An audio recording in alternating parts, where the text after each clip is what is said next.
If at this very moment you are sitting alone and your chest feels like it's carrying a gray, rain-swollen sky, allow me to sit beside you quietly, without fixing, without naming, just breathing the way the sea rises and falls, though no one is watching. You don't need to be ready, heroic, or even hopeful. You only need to be here. The night may feel endless. Sleep may be a closed door. Sorrow may fall drop after drop as if the dark had become a leaky roof. Yet even roofs dry. What you feel now is not a sentence, but a season. In the Dharma, anything born from conditions fades when those conditions change. Suffering, however heavy, is a traveler, not a resident. It arrives, it unpacks, it lingers, and then one day, it lifts like fog from a river, and the banks appear again. Place your palm on your heart. Close your eyes, but don't push the world away. Let one breath be the whole of your task. Inhale, as if the universe were loaning you a new beginning. Exhale, as if you could pour a stone from your backpack. In these unadorned cycles, attention becomes a lantern, and the room of the body, however cluttered, finds edges, finds space. Pain doesn't vanish on command. It thaws the way frost surrenders to sunlight it cannot bargain with. Warmth doesn't argue with ice. It simply arrives patiently, and the rigid parts remember they were once water, a story in a far valley where mountains hold the wind like cupped hands. A night signalman tended a lonely railway crossing. One winter storm took the power down. The electric arms froze. The red light died. Instead of despair, he lit an oil lamp, wrapped a scarf around his mouth, and stood beside the tracks, waving that small circle of fire. Freight roared, snow hissed, and his eyes watered, but the trains passed safely into the night. When asked later if the storm had stolen his work, he smiled. The storm can drown wires, he said, but not the duty to be clear. Sorrow can shatter routines, take comforts, scatter plans, but it cannot touch your capacity to hold a lamp for yourself. Even when the grid is down, the hand can still cup a flame. Dependent origination is not a puzzle for scholars. It is the felt truth of a bad day. A mood does not arrive from nowhere. It blooms because seeds, rain, and soil met. Your hurts arise from causes, habits, rehearsed expectations tied into tight bows, a voice you borrowed from long ago that confuses worth with winning. Seeing this isn't cruelty, it's a key. Name one strand of the knot, and the knot loosens. No need to wrestle your mind.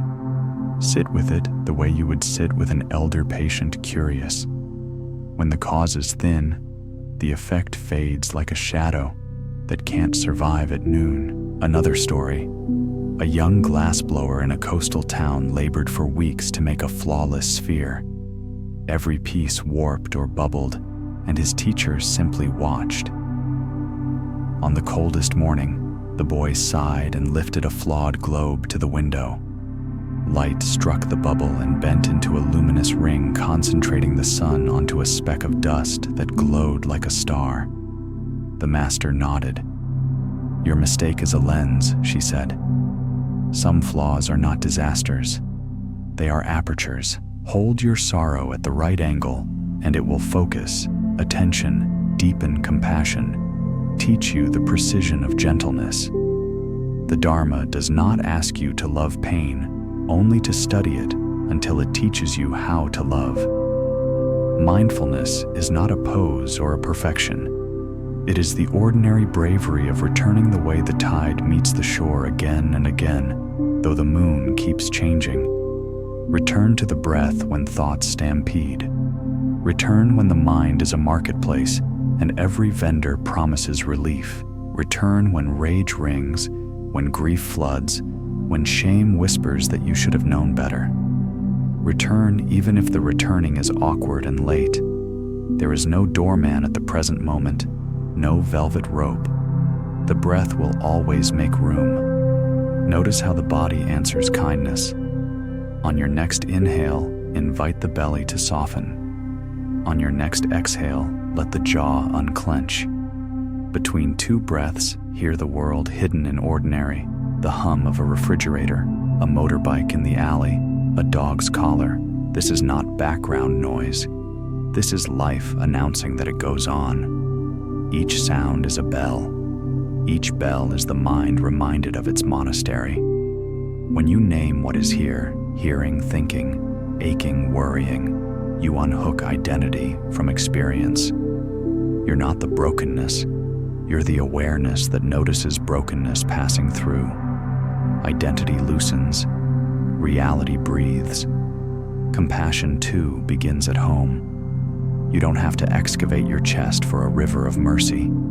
You can start with a drop. Imagine the you that sits here as if they were a child after a rainstorm, clothes damp hair in their eyes, shoes full of cold water. Would you scold that child for being wet? Or would you kneel, offer a towel, and say, "I see you. Let's get you warm." Speak to yourself with that hand-on-towel voice. Self-compassion is not indulgence. It is traction.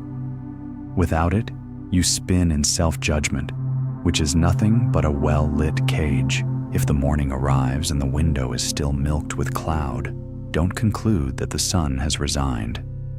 Cloud is a condition, not a verdict. Suffering is a weather system. Its thunder is real, but even thunder grows tired. Let patience be your shelter. The Buddha's way is not a scramble for endless sunshine, but a discipline of sheltering wisely, walking with care, and knowing how to build a fire that keeps the hands alive until the sky clears. Consider a third-story brief as a heartbeat. A weaver in an old quarter sits at a loom that squeaks every fourth footfall. She keeps weaving anyway, blue after gold after black, because cloth requires the full pattern, not only your favorite color. Life is not only warm afternoons, nor only cold midnights. The fabric you are wearing today includes the thread of loss. Without it, the pattern would be shallow, forgettable. We do not romanticize sorrow. We integrate it until meaning holds. When your mind asks, "How do I find peace while the waves keep rising?" answer from the body. The sea does not stop for us, but the sailor adjusts the sail. Tension sinks, softness floats. Notice how the breath behaves when you try to control it, thin, impatient, and how it expands when you let it be round, generous. Let your attention be a boat with ballast curiosity in the keel, compassion in the hull, ethics in the mast. Then even cross currents become education. You are not training the ocean. You are training the oarsman. If tomorrow is still smudged with doubt, allow it. Doubt doesn't make you faithless. It makes you human. In the teachings, confidence isn't the absence of uncertainty. It is the willingness to look again. Look at the smallest proof that you are still here. The spider that has redesigned the balcony overnight. The steam that writes and rewrites its brief poem above a cup of tea. The neighbor who waters a plant you forgot. These are not trivialities. They are evidence of continuity, and continuity is a bridge. Perhaps you carry a loss that hasn't learned your name yet, or a dream that ended while you were still in love with it. Remember that a river is never the same river, though we call it by one word. Your feelings, too, are not a fixed address. They are a procession, and you are the street on which they pass. The more you push the parade, the more it tangles. The more you witness it, the more it winds forward toward the open square. Let us end as we began with one breath. Inhale as if polishing a window. Exhale as if opening it. On the inhale, say silently, "I know." On the exhale, I let, knowing and letting wisdom and release. Between them, a path appears, not a highway, but a footpath through ordinary grass. Walk it without grand expectations. Walk it with your head bare to the weather and your hands willing to carry only what is needed. Who you are is not a fortress to defend, but a sky that can afford weather. There will be other nights when the furniture of your heart shifts in the dark, other mornings when your reflection seems to belong to a stranger. On those days, return here. Sit. Let silence be a companion who says little and understands much. Light the smallest lamp. Remember the signalman at the crossing, the glassblower's luminous ring, the weaver's patient pattern. None of them waited for perfect conditions. None of them demanded the world become less wild. They simply continued to practice clarity, and clarity, practiced, becomes peace. When you turn back to your life after this page, try this small vow. Today I will carry one gentle breath through one difficult moment, not 10, not 1,001. The heart learns by repetitions small enough to succeed. And if you forget, begin again. Beginning again is the secret hallway that always returns to the room called now. The night isn't over, but it's not forever. You are not alone, even if no one sits beside you. You are accompanied by the living animal of your breath, by the practice that countless hearts have used to cross the same dark river, by the simple, indestructible fact that conditions change. When they do, when the storm takes off its boots and the morning unpacks its quiet, you will not have wasted the winter. You will have kept a lamp alive, and that lamp, more than answers, is what guides us toward the next bend of the path. There is a hush that follows any storm, a kind of stunned quiet where branches drip, clouds part, and the world seems to hold its breath. That is where you are now, in the tender space after the noise. Nothing is fully healed, but nothing is shattering anymore either. Listen closely to that hush. It is not absence. It is preparation. Just as the earth, having endured the storm, readies itself to bloom again, your heart is gathering itself for the next sunrise. Do not rush it. Healing like dawn arrives in degrees of light. When the Buddha spoke of impermanence, he did not mean only the decay of things. He meant also the way light returns. Every ending holds within it the trembling possibility of beginning. You can hear it in the way a bird tests the morning air after a long night, or the way a child, even after crying, can laugh again without hesitation. This is the rhythm of the universe sorrow, giving birth to understanding emptiness, creating space for grace. To see it, you must stand still long enough for your vision to adjust to the subtle light of the present. A story comes to mind.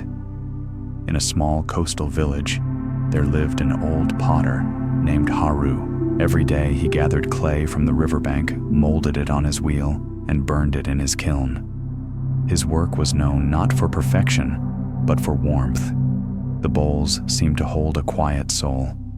One year, a great flood washed away his kiln and tools. For weeks, he sat by the ruined shore silent. Then one morning, he took his walking stick and went back to the river. The flood had changed its course. New clay now lay where old clay used to be. He began again, not recreating what was lost, but discovering what the river had offered. The water destroyed my past, he said, but it also delivered new earth to my hands. So it is with the heart. What feels like loss is often delivery in disguise. Impermanence does not only take, it gives. The trouble is, we rarely stay still long enough to receive what comes next. Sit now. Feel the rhythm of your breath, the way each inhalation gathers and each exhalation releases. This is your personal tide. Everything alive follows this pattern. Rise, fall, pause, renew. Trees shed to grow. Oceans ebb to flow. Even stars collapse before rebirth. You are not outside this law. You are the law in motion, the rhythm made flesh. When you stop fighting it, when you let yourself breathe in pace with the world, you will notice that peace has never been absent. It has been waiting beneath the current, steady and patient, like a stone under the waterline. Imagine this, a mountain lake at dawn. Mist drifts across its surface. The water is still enough to mirror the sky, but not because the lake commands the wind.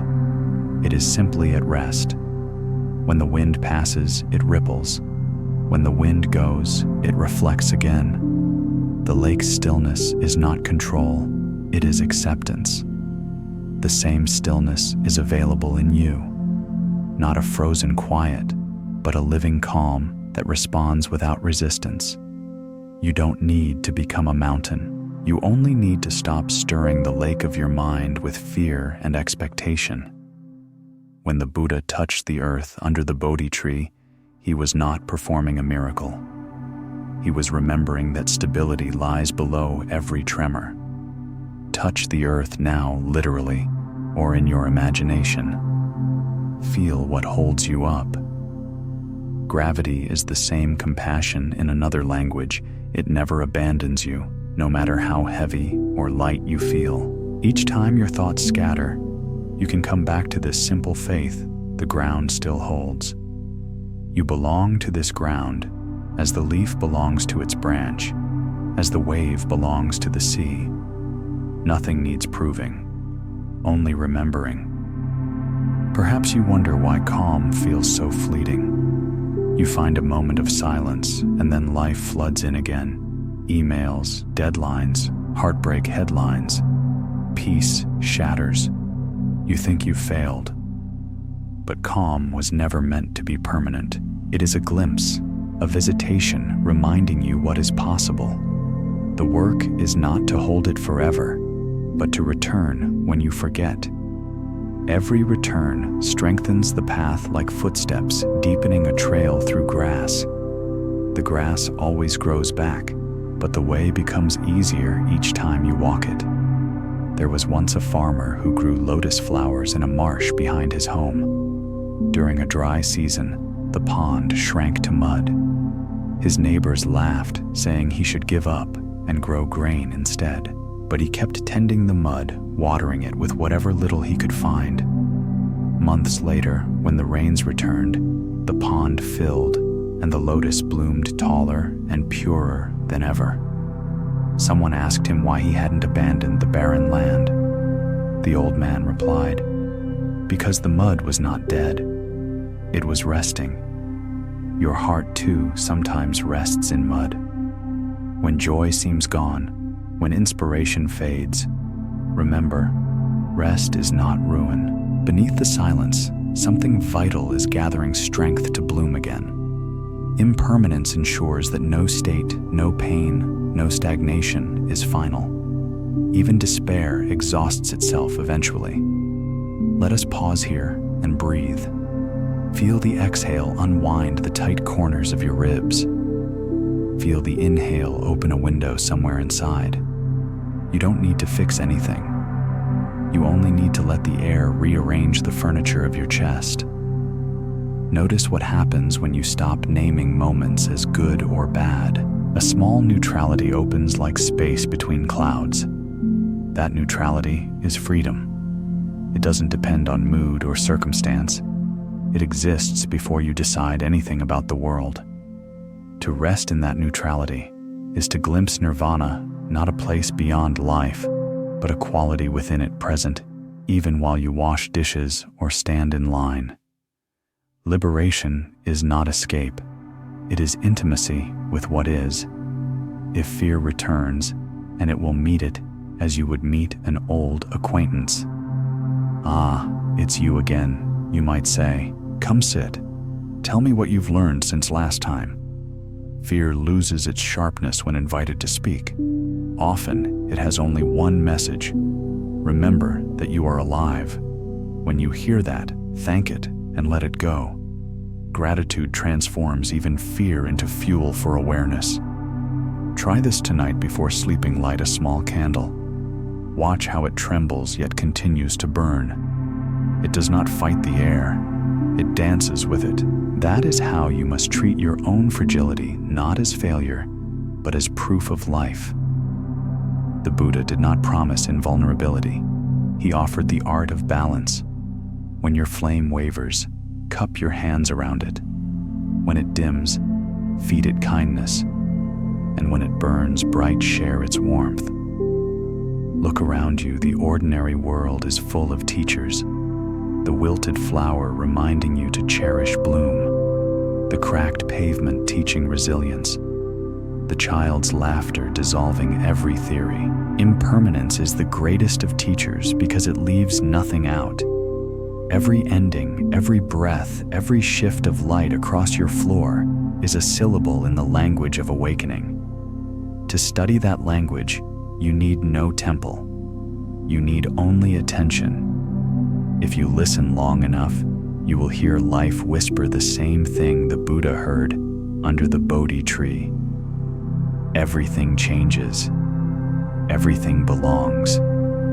In that sentence lies the whole path.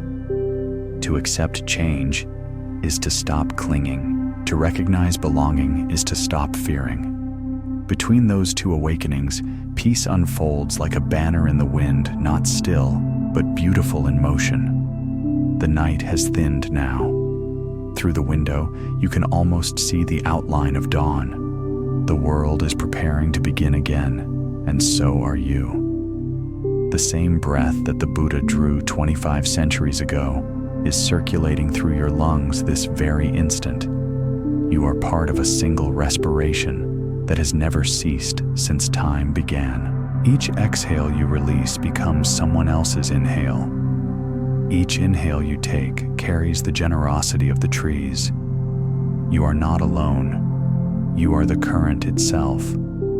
So rest your hands in your lap. Let the next breath come as it wishes. Trust the rhythm you cannot see. Somewhere inside you, the flood has settled into a river again. It moves quietly, clearly toward the sea, and in that movement, impermanence stops being an enemy and becomes a song, the soft hymn of things coming and going forever, teaching you how to stay. The first light of morning filters through the thin curtain, soft as breath against skin.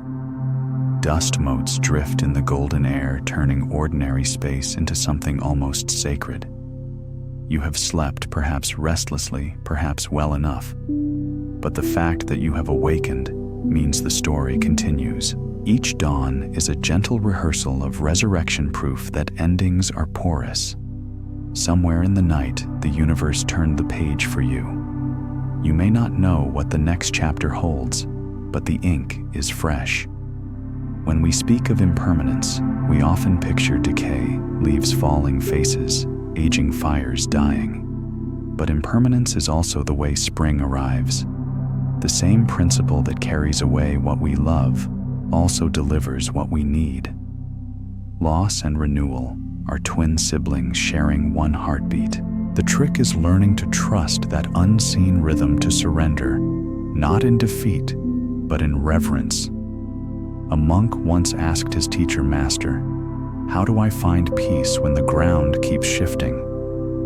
The old man lifted a cup, filled it with water, and placed it on the floor. "See this reflection," he said. "When the floor trembles, the water ripples. When the floor is still, the water clears. But whether calm or disturbed, the water is never lost." The lesson peace is not the absence of movement. It is the confidence that movement cannot destroy your essence. You are the cup, not the quake. In this way, surrender is not collapse. It is an art of participation. The river does not resent its curves. It trusts the gravity that guides it. The bird does not mourn the wind. It becomes the wind's instrument. You too can live this way, moving with conditions rather than against them. The Buddha called it flowing in accordance with the Dharma, a freedom that requires neither possession nor control, only presence. Take a breath now. Inhale until your ribs widen. Exhale until you feel the floor beneath your feet. Notice how the breath moves without permission. You do not command it, yet it obeys the law of life perfectly. This is surrender in its simplest form, a daily act of faith that the body remembers even when the mind forgets. There is a story told in the mountains of Bhutan about a shepherd named Loden. For 30 years, he guided his flock through the same narrow path each season. One spring, a landslide buried the trail beneath boulders. His neighbors abandoned the route, but Loden lingered, staring at the mountain. He felt something beyond despair, a curiosity. Days later, he climbed higher than ever before, searching for a new passage. There, amid the rubble, he found a hidden meadow, lush with herbs and wildflowers no one had ever seen. He led his sheep through it, and they thrived. The mountain moved, he said, but so did I. The world shifts, paths close, rivers dry, and yet life keeps inventing new corridors. Impermanence is not a thief. It is a map maker. Sometimes the old trail must disappear so that your feet can learn the texture of a new one. If you've ever sat beside an ocean, you've seen surrender enacted endlessly. Each wave rushes forward, breaks, withdraws, a ceremony of giving and returning. The water never resists its own rhythm. Even when storm-tossed, it does not forget its depth. At the surface, there may be chaos, but a few meters below, there is silence so dense you can feel eternity humming through it. That silence exists within you. Beneath the noise of thought and worry, there is a still layer that has never been touched by any storm. Meditation is the dive that takes you there. Sit quietly for a moment and imagine descending inward. The mind will throw distractions like bubbles rising from the deep.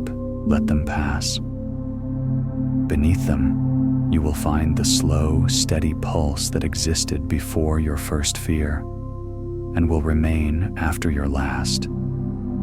This is what the teachings call the unborn, the timeless ground of being. It does not belong to Buddhism or any faith. It belongs to existence itself. To recognize it even for a breath is to rest in the lap of reality. But we forget easily. The world pulls us outward into comparisons, ambitions, regrets. We become like travelers who mistake the clouds for the sky. Yet even in distraction, awakening waits.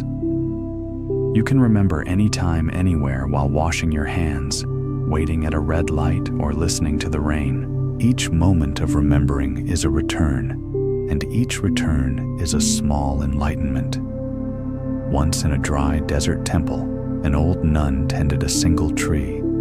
Every pilgrim asked why she bothered. The tree's leaves were brittle, its trunk twisted with thirst. She only smiled.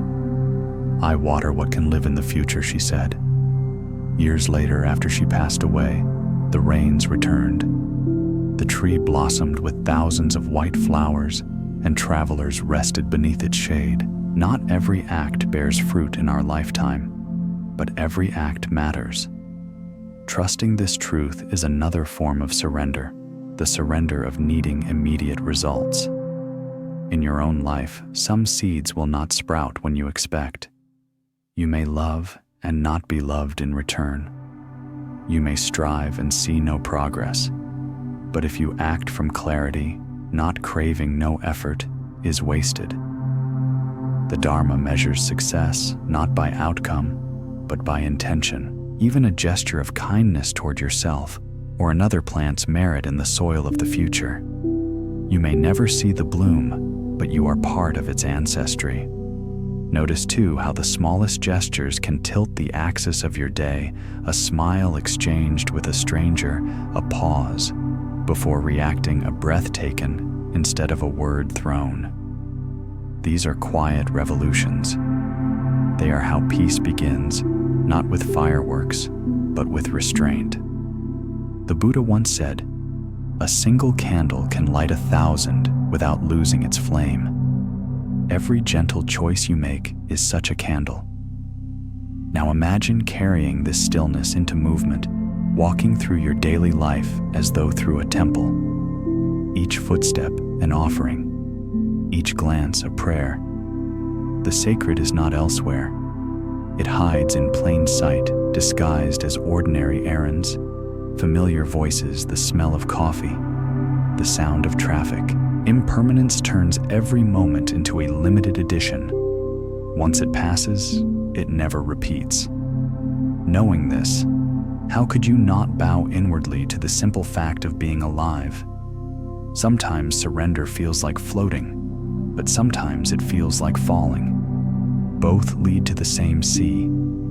Trust is the bridge between them. When fear whispers that you are lost, remember that even in free fall, gravity is holding you not as an enemy, but as a guide toward the next ground. You cannot predict where you will land, but you can choose the posture of landing open or clenched. The open hand learns, the clenched one breaks. And what of grief? It is the proof of your capacity to love. It visits not to punish, but to cleanse, to remind you that connection is real. Cry when you must. The Buddha never forbade tears. He only urged that we see their nature, salt water returning to the sea. When you let sorrow flow, it does not weaken you. It washes the lens through which you see. What remains afterward is not emptiness, but clarity. In this clarity, you begin to notice that peace is not something to find, but something to remember. It was here before the noise, before the ache, before the striving. It is the still field on which the play of life happens. When you know this, even impermanence becomes a companion, not a threat. You learn to walk beside it, to nod when it passes, to say, "Teach me again how to let go." Outside, morning has fully arrived. The dust motes have become sparks in the sunlight. Somewhere a kettle sings. Somewhere else a bird starts a song it has sung 1,000 times and will forget tomorrow. Everything is temporary, and that is precisely why it is precious. So as you step into the day, carry this awareness gently, like water in cupped hands. You don't need to hold it tightly. You only need not to spill it carelessly. Each breath, each step, is another chance to practice the art of letting go while still loving deeply. You are not meant to conquer impermanence. You are meant to dance with it. The dance has no final pose, only movement, only grace. When you tire, the music will change. When you awaken, you will hear that it never stopped. And when you close your eyes tonight, whisper this small vow to yourself. May I meet each moment as it comes, and may I let it leave when it must. In that vow lies the quiet courage of awakening. The day unfolds gently now, not in triumph, but in quiet continuance. Sunlight travels across the walls, slow as a blessing, illuminating corners that darkness had forgotten. Somewhere a child laughs. Somewhere a door closes softly. The world breathes, and in its breathing, you are included. You are not separate from the motion of light or the passage of sound. You are a thread in the same vast tapestry, a pulse within a pulse, a breath within a greater breath. As your awareness grows steadier, a new truth begins to dawn. Peace, when kept only for oneself, withers like a flower locked away from the rain. Real peace ripens through contact, through the trembling exchange between beings who dare to see one another clearly. Compassion is not a task, but an inheritance. It arises naturally when the illusion of separation begins to fade. You cannot awaken alone, for the world awakens with you. Once the Buddha sat beneath a banyan tree as villagers gathered around. A man approached him and asked, "What is the path to liberation?" The Buddha simply looked at him and replied, "See the person standing next to you." The man turned, saw an old woman, and hesitated. "Her?" he asked. The Buddha nodded. Start there. Liberation is not an escape from others. It is intimacy with their suffering. To look into another's eyes without judgment is to glimpse the infinite reflected twice. There was a woman named Amita who lived near a forest monastery. She brought rice each morning for the monks, though she herself was poor. One day, heavy rains ruined her harvest. She had nothing left to give but a single small bowl of grain. Still, she walked to the monastery and placed it on the altar. When a young novice tried to refuse, saying, "You must keep it for yourself," she smiled gently. "If I keep it, it will be gone by tomorrow. If I give it, it will live beyond me." That night, as the monks ate, they recited a chant of gratitude, and her name was carried in their voices. Compassion multiplies. It does not diminish. To give even from emptiness is to prove that the heart itself is inexhaustible. In our own lives, compassion often hides beneath layers of fear. We worry about being taken advantage of, about being hurt again. Yet the Buddha compared compassion to a lotus blooming in muddy water. The mud is not the enemy, it is the condition that makes the flower possible. Likewise, our scars, disappointments, and fragile hopes are the soil where tenderness takes root. If you have suffered, you already possess the ingredients of empathy. Close your eyes for a moment. Think of someone who once caused you pain, not to reopen the wound, but to witness its transformation. Notice how time has softened the edges, how the fire has cooled into ash. Can you see now that their actions came from confusion, from their own unhealed wounds? This is not to excuse harm, but to understand its origin. Understanding is the first seed of compassion. It grows quietly, without demand. You do not need to forgive by force. Forgiveness blooms naturally when you stop watering resentment. A story is told of two monks traveling together. They reached a river where a woman waited afraid to cross. One monk carried her on his back to the other side, then continued walking. Hours later, his companion scolded him. "We monks are forbidden to touch women." The first monk smiled. "I set her down by the riverbank. Why are you still carrying her compassion axe in the moment? Then let's go." It does what must be done without clinging to virtue or guilt. True kindness has no ledger. It simply responds to the needs of the world as naturally as the hand rises to catch something falling. If impermanence teaches anything, it is that every meeting is brief and therefore sacred. We pass through one another's lives like travelers sharing a single candle in the night. The flame may be small, but for that moment, it is everything. When we part, the light doesn't vanish. It travels onward in the warmth we have exchanged. Every smile, every gentle word is a continuation of that same flame. Once during the Buddha's lifetime, a great famine struck the land. The monks were hungry, the people desperate. In the midst of that despair, a child brought the Buddha a withered mango leaf. The monks looked puzzled, but the Buddha accepted it with both hands and bowed. "This is the greatest offering," he said, "for it was given with an open heart." Compassion is not measured by abundance, but by presence. The leaf meant more than gold because it was given without fear. Consider this: every being you meet today is carrying something unseen, a secret grief, a private longing, a silent battle. The angry man on the bus, the impatient clerk, the distracted friend, each is seeking peace. The same way you are fumbling through the fog of impermanence when you remember that the world softens. Strangers become fellow pilgrims.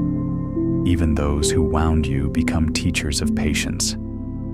If you want to practice compassion, begin with listening. Listen not only with ears, but with attention, that still, undemanding presence that says, I am here. To listen is to offer refuge. In a world noisy with self-silence is the rarest gift. When someone speaks their pain and you do not rush to fix it, you become the space where their suffering can rest and begin to dissolve. But compassion must include yourself, or it turns brittle. You cannot pour endlessly from an empty bowl. To care for yourself is not vanity.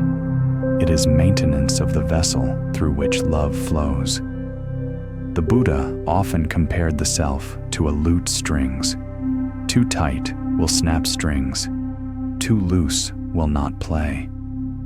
Balance is the song of wisdom. Rest when you need rest. Speak gently to the one inside you who still trembles. She is not your enemy. She is your first student. Imagine the world as a vast field of candles, each flame borrowing from another. When one flickers, another leans close to share its light. This is the true structure of reality, an endless chain of giving and receiving, none greater or lesser. Compassion is the current that keeps the universe from collapsing under its own loneliness. To live with compassion is to understand that we are woven together by the same impermanence we fear. We suffer because we cling to separateness, but in truth, there is no me apart from you. The air that leaves your lungs becomes the breath of another.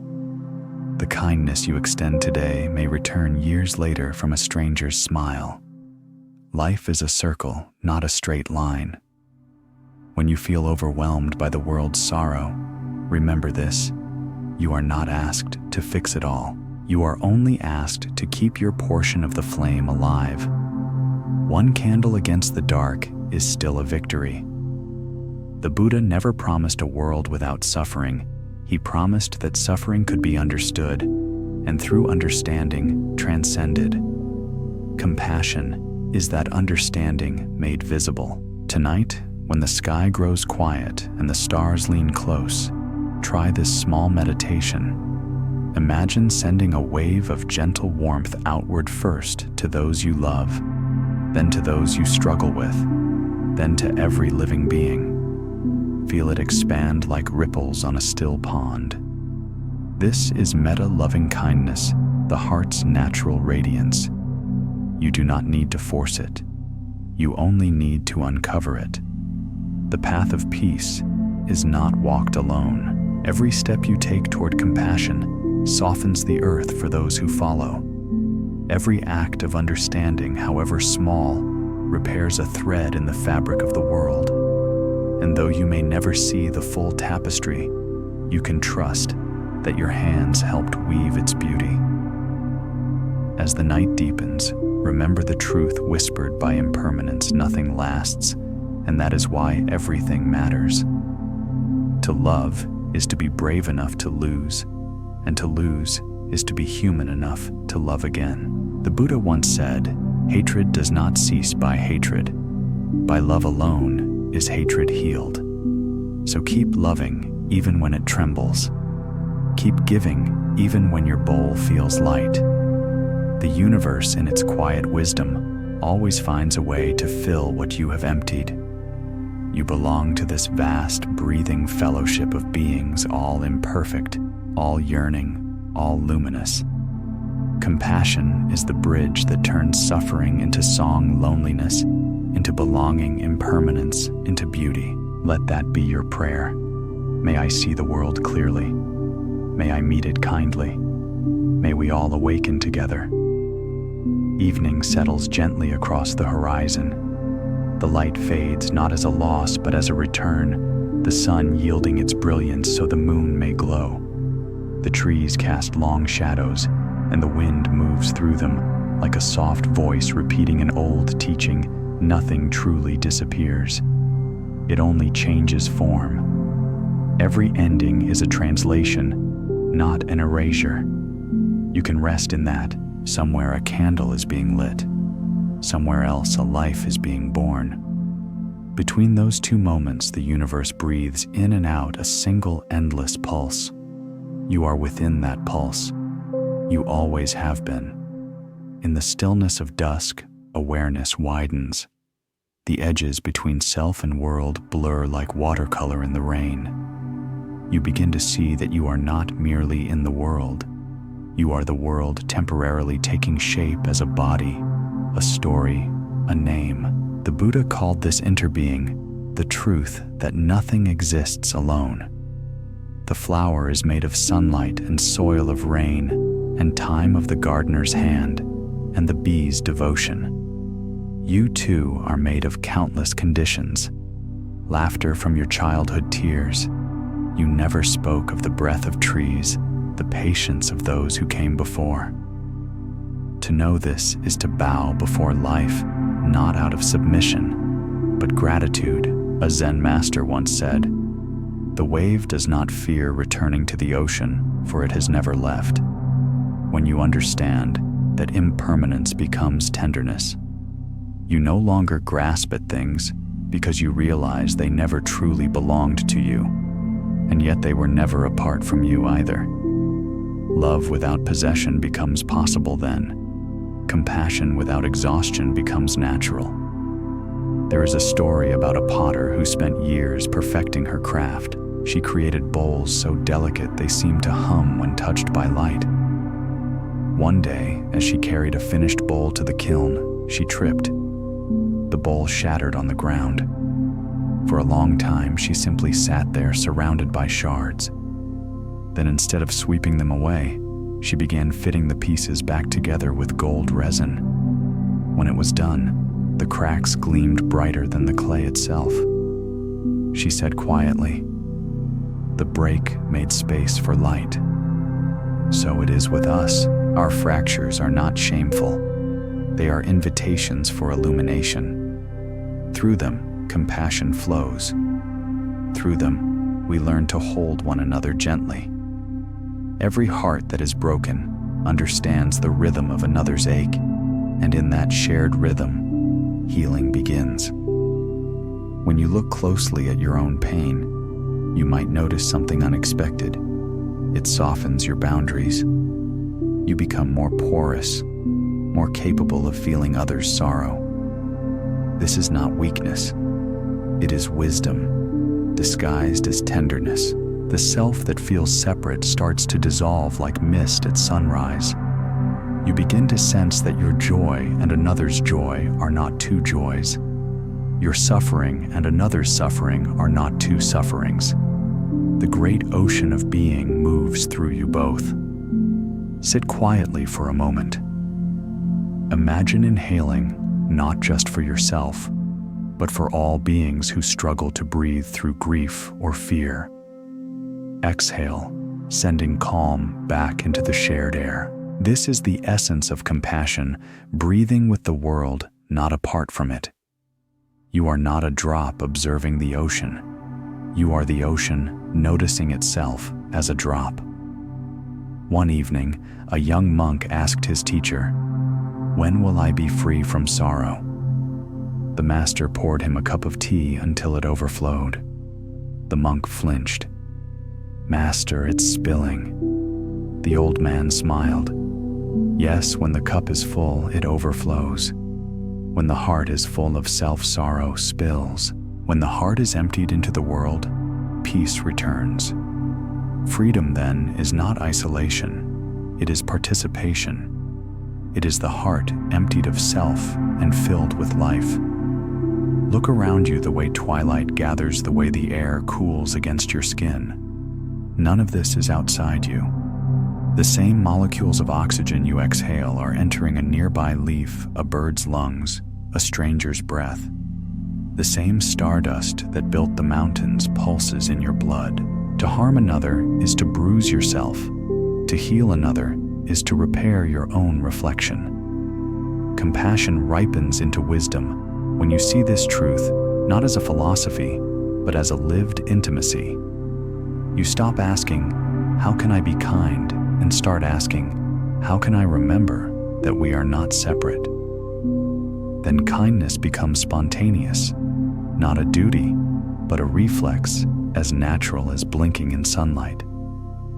In a small village by the river, there was a ferryman who spent his whole life carrying passengers across.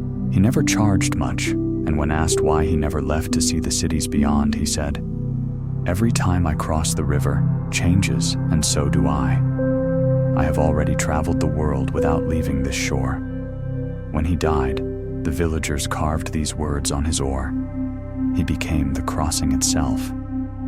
That is compassion's final form, to stop being the traveler and become the bridge. To let life move through you freely, carrying others, from confusion to clarity, from fear to calm. You do not need to preach or fix or save.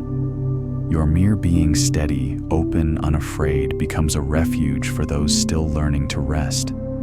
And yet even compassion must bow to impermanence. There will be days when your heart feels dry, when you cannot summon warmth, when fatigue clouds your vision. Do not judge these days. Rest. Just as the moon wanes before it shines again, your light also needs cycles of retreat. Stillness is not failure. It is renewal. Even the Buddha sat in silence before he spoke of peace. As night deepens, imagine yourself standing by a lake. The surface is calm enough to mirror the stars. You throw a small stone, ripples spread outward, then fade. But for that brief moment, the lake revealed its depth through movement. Your actions, too, are ripples. You may never know how far they reach, but somewhere someone will feel them, a stranger soothed by a kindness you have long forgotten. Remember, the Dharma is not an escape from the world. It is a way of loving it more wisely. To live in awareness is to recognize that even as everything changes, nothing is truly lost. Every leaf that falls becomes the soil for another's root. Every goodbye makes space for a new hello. Even death, that most mysterious transformation, is only another form of return. The wave folds back into the ocean, not vanished, but home. When you understand this, gratitude becomes your natural breath. You begin to thank not only the moments that bring joy, but also the ones that teach patience. You thank the people who stay and those who leave. You thank the rain for washing away what you cannot. Life in all its fleetingness becomes sacred simply because it is fleeting. Before sleep, you might whisper this simple prayer: may all beings be safe. May all hearts remember their own light. May we meet and part in kindness again and again. As the words dissolve into silence, notice how peace does not need to be summoned. It was already here, waiting under the noise. The world will continue the stars, shifting rivers, murmuring lives beginning and ending, and you too will continue within it, a luminous fragment of the infinite. You do not need to reach enlightenment. You are already woven from it. You only need to remember, and when morning comes again, as it always does, step out into the light, not as someone searching, but as someone returning.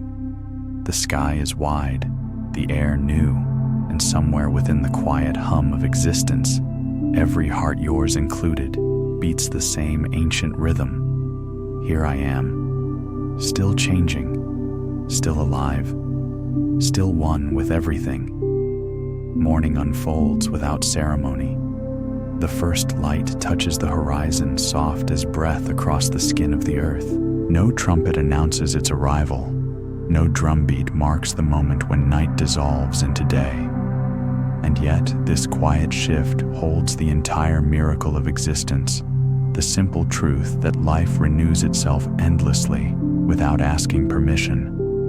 Each dawn is a gentle instruction: begin again. You rise slowly. The air feels tender, new, almost fragile. The mind still hums with the echoes of dreams, half-remembered symbols slipping through your grasp. You do not chase them. You let them go. You listen instead to the subtle rhythm beneath all things, the hum of the refrigerator, the whisper of leaves, your own heartbeat syncing with the pulse of the morning. In this listening awareness begins to flower. The Buddha once said, "When one realizes the miracle of awareness, one becomes the miracle." Awareness is not a rare gift reserved for saints. It is the quiet capacity present in every breath, every gaze, every touch. It is the gentle turning of the mind toward reality as it is unadorned, unfiltered, alive. The more you attend, the more life reveals itself not as chaos, but as choreography. Consider the spider weaving its web at the window. Each thread glistens with dew, trembling with light. The spider doesn't hurry, nor does it pause to admire its own creation. It simply weaves thread after thread, movement after movement, guided by instinct and trust. When wind or rain tears the web apart, it does not mourn. It begins again. Such is the wisdom of simplicity. No resistance, only participation. You too can live this way, weaving your days from the threads of attention and compassion, knowing that each will one day dissolve, and that is precisely what makes them beautiful. There's a story of an old carpenter named Tao, who was renowned for crafting bridges across mountain streams. When asked his secret, he said, "I build every bridge as if it must outlast me, but I let it go the moment the river claims it." His students thought this was a contradiction. If you know the bridge won't last, they asked, why pour your heart into it? Tao smiled, "Because the act of building is my prayer." This is mindfulness at its truest, not a means to an end, but the end itself. The doing is the being. The path is the destination. To live awake is to inhabit each act fully, to pour tea with care, to listen completely, to breathe without rushing to the next breath. Every gesture, no matter how small, becomes a sutra written in motion. When you move through life this way, even impermanence becomes a companion rather than a threat. You stop trying to grasp what is slipping away, and instead, you learn to marvel at the slipping itself, at the way moments shimmer and vanish like rain on glass. Awareness does not freeze the world. It allows you to witness its dance without losing the music. Sit now just as you are. Notice how the breath rises and falls without your command. Notice the space between each inhalation, that small pause where stillness lives. Within that stillness, something ancient awakens the understanding that life needs no improvement to be sacred. The sacredness was here long before you named it. The task is not to achieve peace, but to recognize that peace has been quietly breathing beside you all along. There was once a farmer who prayed daily for his crops to flourish. One year, drought struck, and he fell into despair. A passing monk stopped by and said, "You pray for rain, but have you prayed for patience?" The farmer frowned. "Patience doesn't fill my well." The monk nodded. "No, but it keeps your heart from drying first. Patience is the soil in which wisdom grows. It allows us to remain open even when the fruits have not yet ripened. In a world that worships urgency, patience becomes a quiet rebellion, the choice to move in harmony with the seasons of life rather than in competition with them. Look at the trees outside your window. They do not fret about winter's return or the falling of their leaves.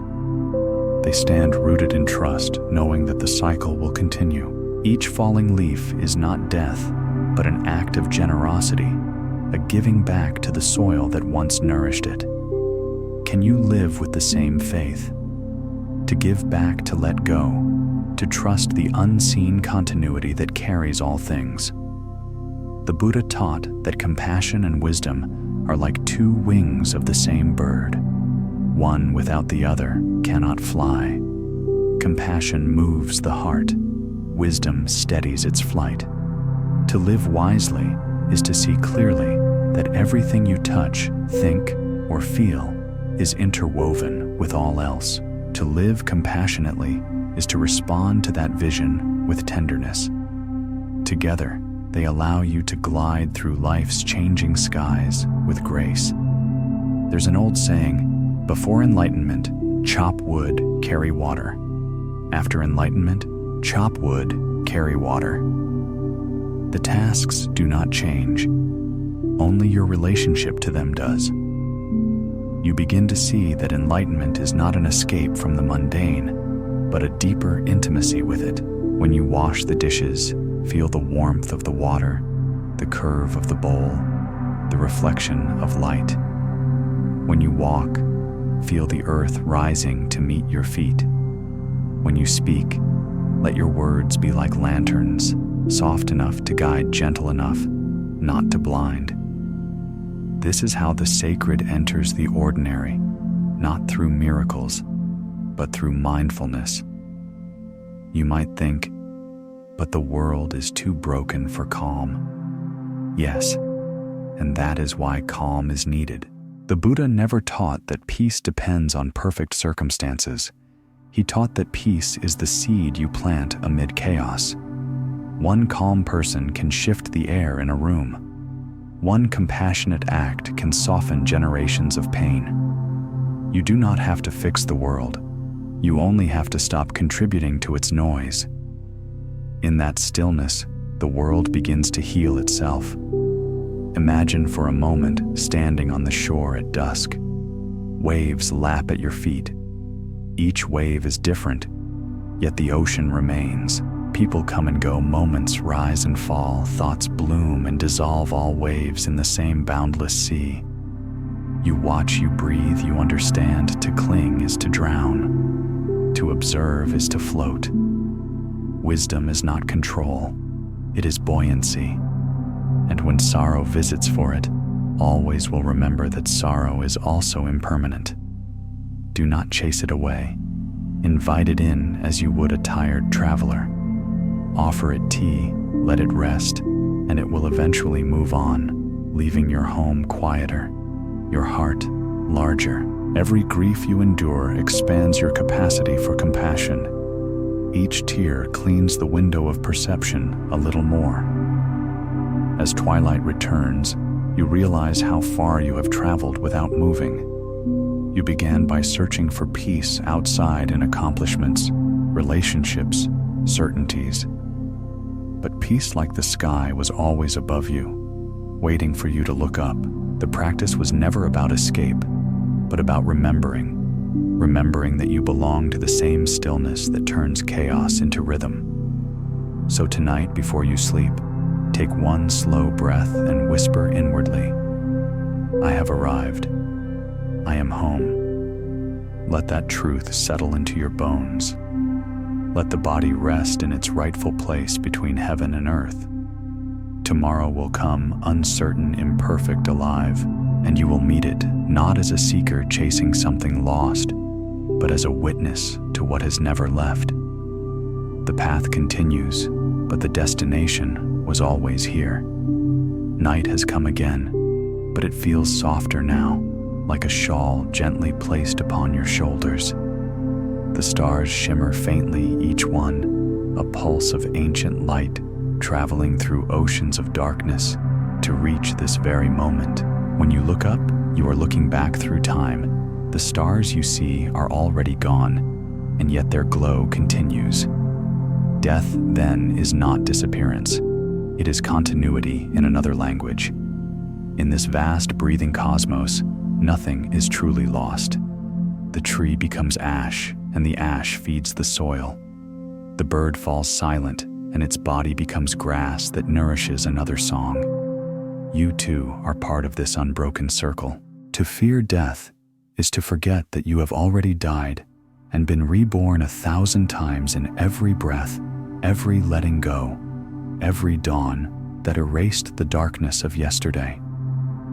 The Buddha once held up a withered leaf and said to his disciples, All compounded things are like this leaf. Born of the earth, they return to it. He did not speak with sadness, but with awe.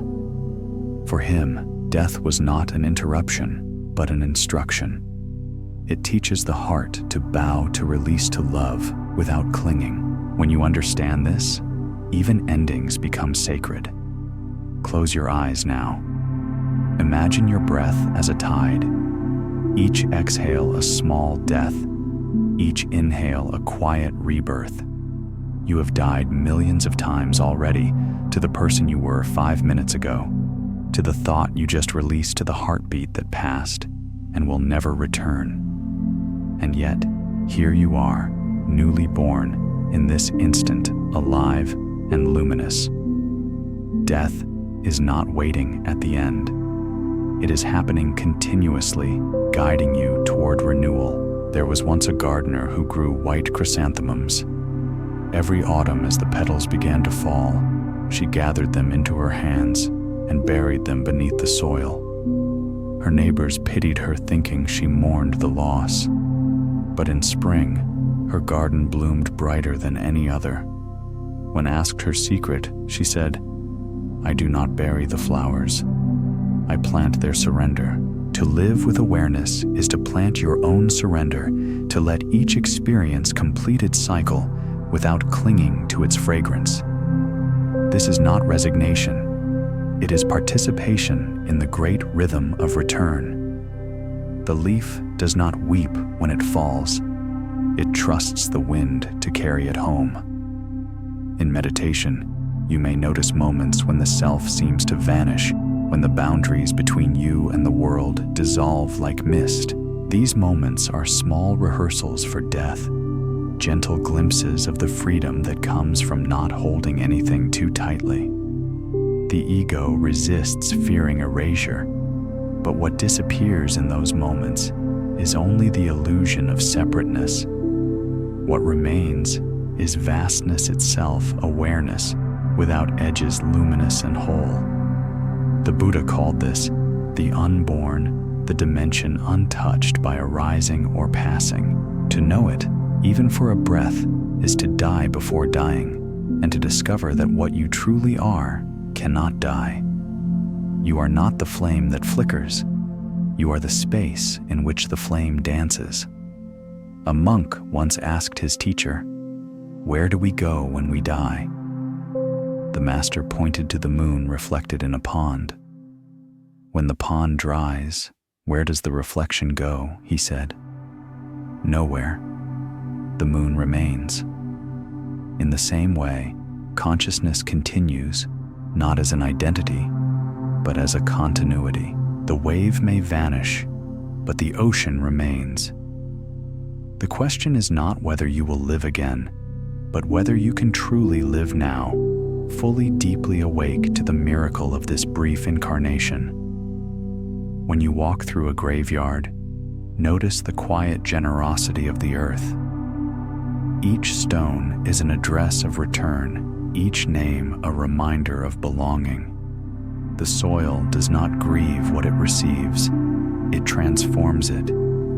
Everything that falls into it becomes nourishment for what rises next. Death is not the opposite of life, it is the womb of it. Without death, life would have no space to unfold, no rhythm, no renewal. There was once a poet who lived beside a river. Every day he wrote verses on small pieces of paper and set them afloat downstream. His friends laughed. "The water will destroy your poems," they said. He only smiled. "The river will remember," he replied. "We spend much of our lives trying to carve permanence into impermanent things, to make our words, our loves, our names endure. But the truth is gentler. Nothing is lost when it is released with awareness. The river remembers. Existence itself holds the echo. Every kindness, every act of compassion, every breath of understanding ripples through the fabric of being, long after its form has dissolved. If we can meet death, not as an enemy, but as a mirror, something within us begins to soften. We start to live with more patience, more kindness, more gratitude. The urgency to accumulate fades, replaced by a longing to connect. We realize that what matters is not how long we live, but how deeply we live, how many hearts we touch, how many moments we inhabit fully before they pass. Sit with this thought. If tonight were your last night, what would you still wish to hold? And what could you now lay down gently, like an offering? Every act of letting go is a rehearsal for liberation. Each moment you release a resentment, a fear, a false certainty. You die a small, beautiful death, and something more spacious is born in its place. In the time of the Buddha, a young woman named Kisa Gotami lost her only child. Overcome with grief, she carried his body through the village begging for medicine.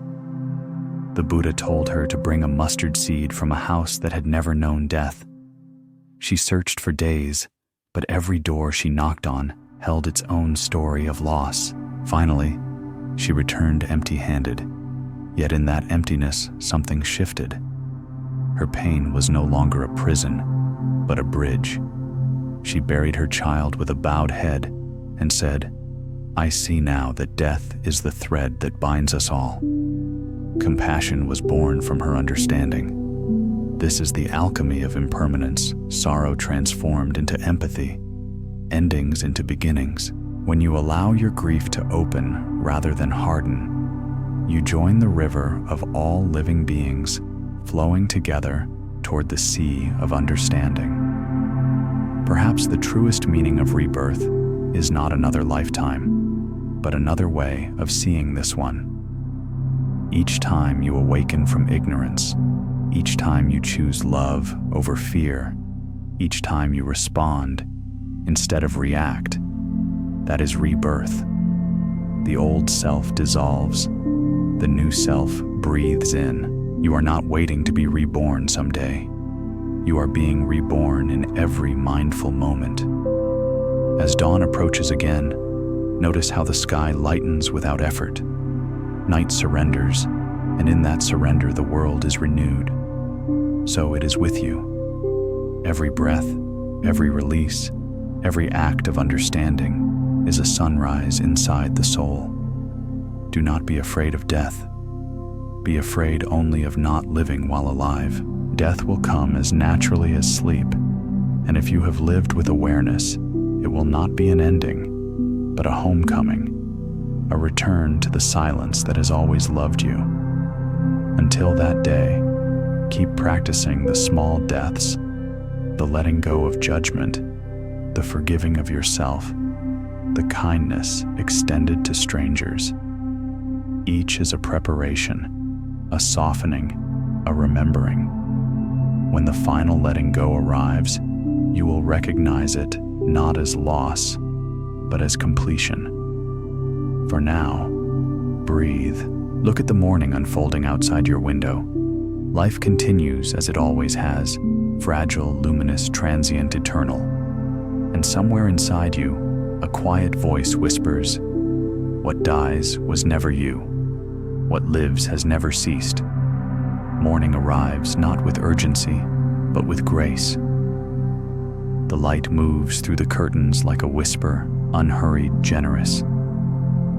After the long night of reflection, something inside you feels lighter, as though a weight you didn't know you carried has quietly dissolved. The fear that once shadowed your thoughts seems softer now, almost tender.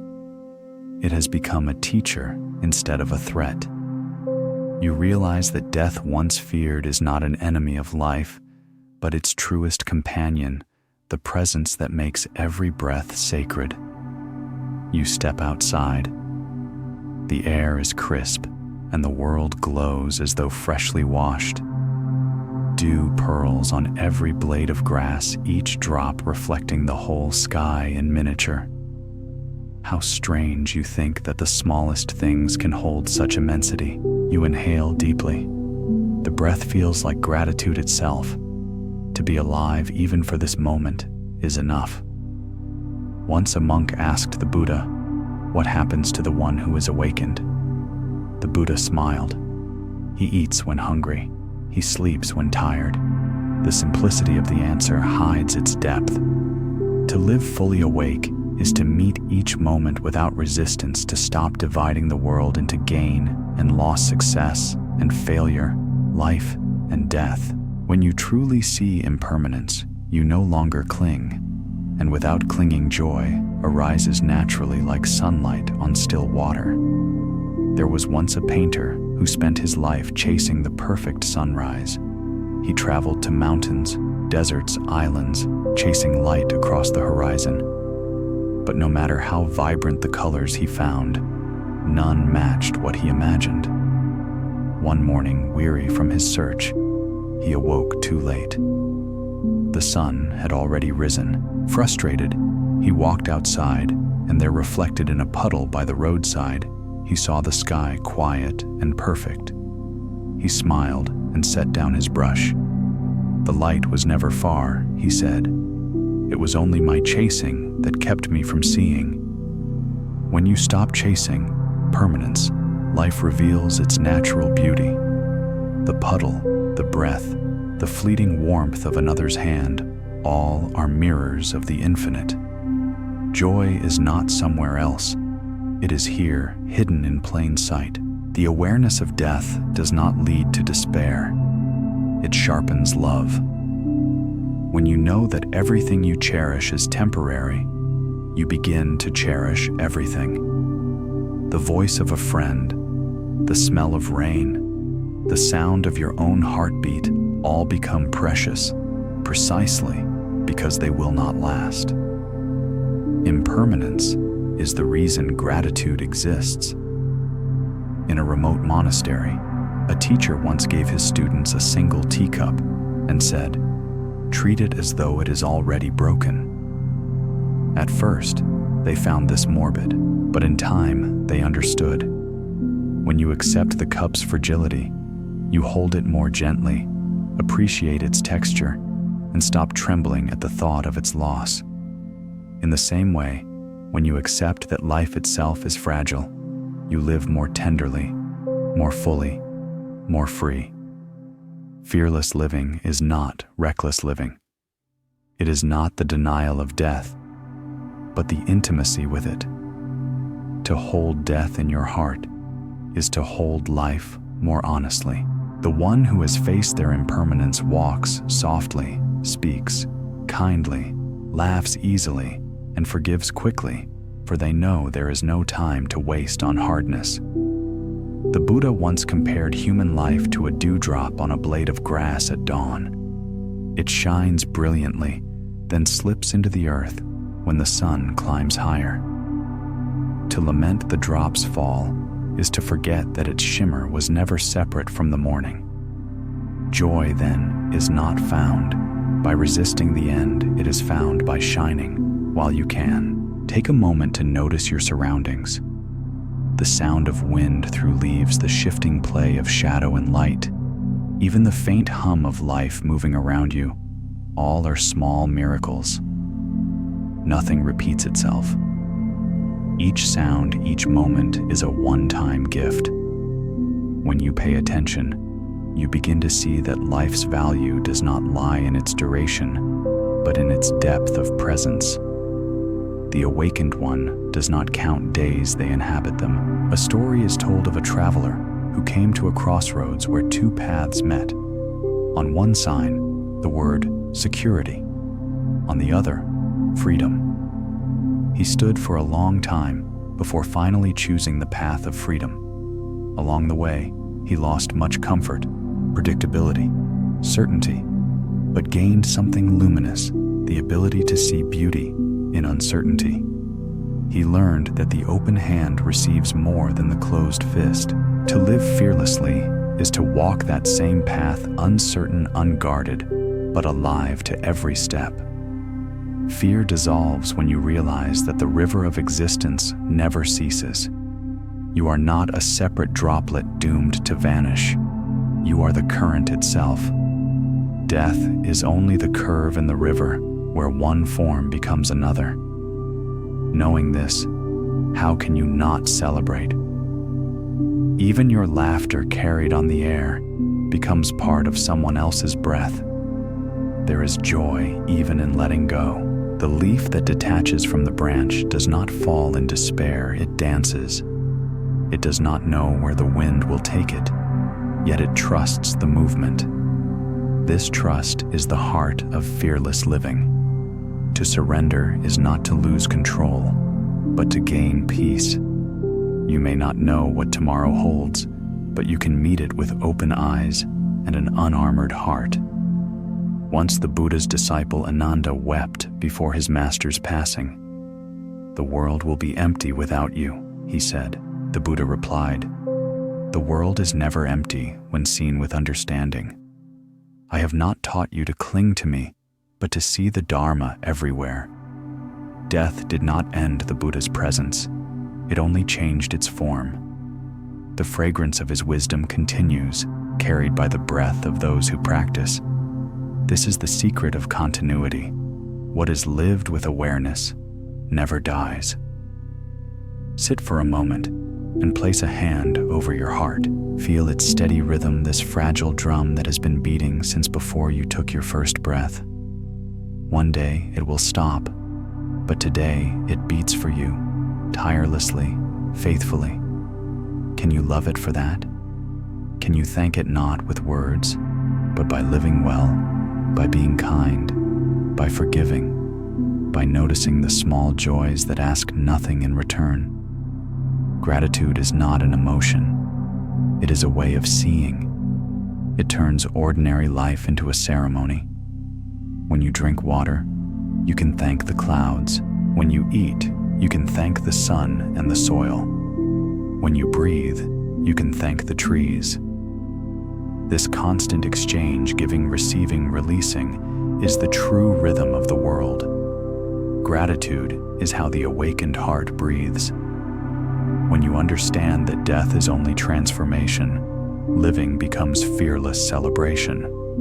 You no longer guard your joy like a fragile treasure. You offer it freely, knowing it multiplies by being shared. Joy is the only wealth that grows through giving. The Buddha once said, "If you light a lamp for someone, it will also brighten your path." To live joyfully is to keep lighting lamps not out of duty, but delight. The light does not belong to anyone. It belongs to the act of illumination itself. As the day deepens, you may notice laughter rising more easily, tears flowing more freely.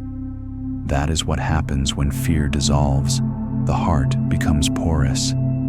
It can contain the whole spectrum: sorrow and bliss, silence and song. Joy is not the denial of suffering. It is the full acceptance of it as part of the dance. At sunset, when the sky blushes and the light bends low, you might whisper to yourself, "Everything I love will change. Everything I love is already changing." And that is why I love it so deeply. In that whisper is freedom. The kind that cannot be stolen, the kind that does not depend on circumstance, the kind that knows life and death are two sides of the same immeasurable grace. So live not later, not someday, but now. Laugh when you can, weep when you must, and in every moment remember the candle burns, not in spite of its fragility, but because of it. The flame's beauty is in its willingness to disappear. And when the night returns, as it always does, may you look at the darkness, not with dread, but with reverence, knowing that even as one light fades, another is preparing to rise. In the vast rhythm of beginnings and endings, you are not a spectator, you are the song itself. Dawn arrives again, tender as a secret. The first sounds of the world, a bird's low call, the creak of a gate, the hush of wind through bamboo, touch the air with quiet familiarity. You are awake before thought takes shape. For a long moment there is no name, no story, no plan. only awareness, vast, still clear as morning light resting on water. This is what remains when everything else has changed. Not the person you once were, not the ambitions or regrets that used to fill your chest, but this simple clarity, luminous and free. You rise not out of duty, but out of rhythm. The body moves because life moves through it. You are not separate from this movement. You are the movement itself. The awareness of death no longer casts a shadow. It has become light. Knowing that every heartbeat could be your last has turned each one into a benediction. Every inhalation feels like a gift unwrapped, every exhalation like a thank you whispered to the unseen. You do not count your days. You let them count themselves through presence. Once there was a monk who spent decades in solitude. When asked what he had learned, he said, "Before I breathed as if borrowing the air. Now I breathe as if giving it back." That is the subtle difference between living and being alive. The awakened one lives in reciprocity, not taking from life, but participating in its endless exchange. You step into the day with no script. The ground beneath your feet feels cool. Sunlight warms the side of your face. Each sensation is a teacher. You do not label it good or bad. You let it speak its own language. The breeze passes through your sleeve, and you feel the intimacy of the world touching you with invisible hands. In the texture of this contact, joy blooms quiet, unforced, selfless. Joy used to feel like something you had to chase, something to win or deserve. Now you see it differently. Joy is the nature of awareness itself when unclouded. It doesn't depend on circumstance, on weather, or on words spoken by others. It arises simply because consciousness, when unconfined, delights in existing. Like water that glistens just because it is water, awareness shines when it is free. You walk through an empty garden. Petals fall one by one into the pond. Each ripple is brief, yet the water never complains. The pond teaches you that beauty is not in permanence, but in participation. The flower gives itself to the fall.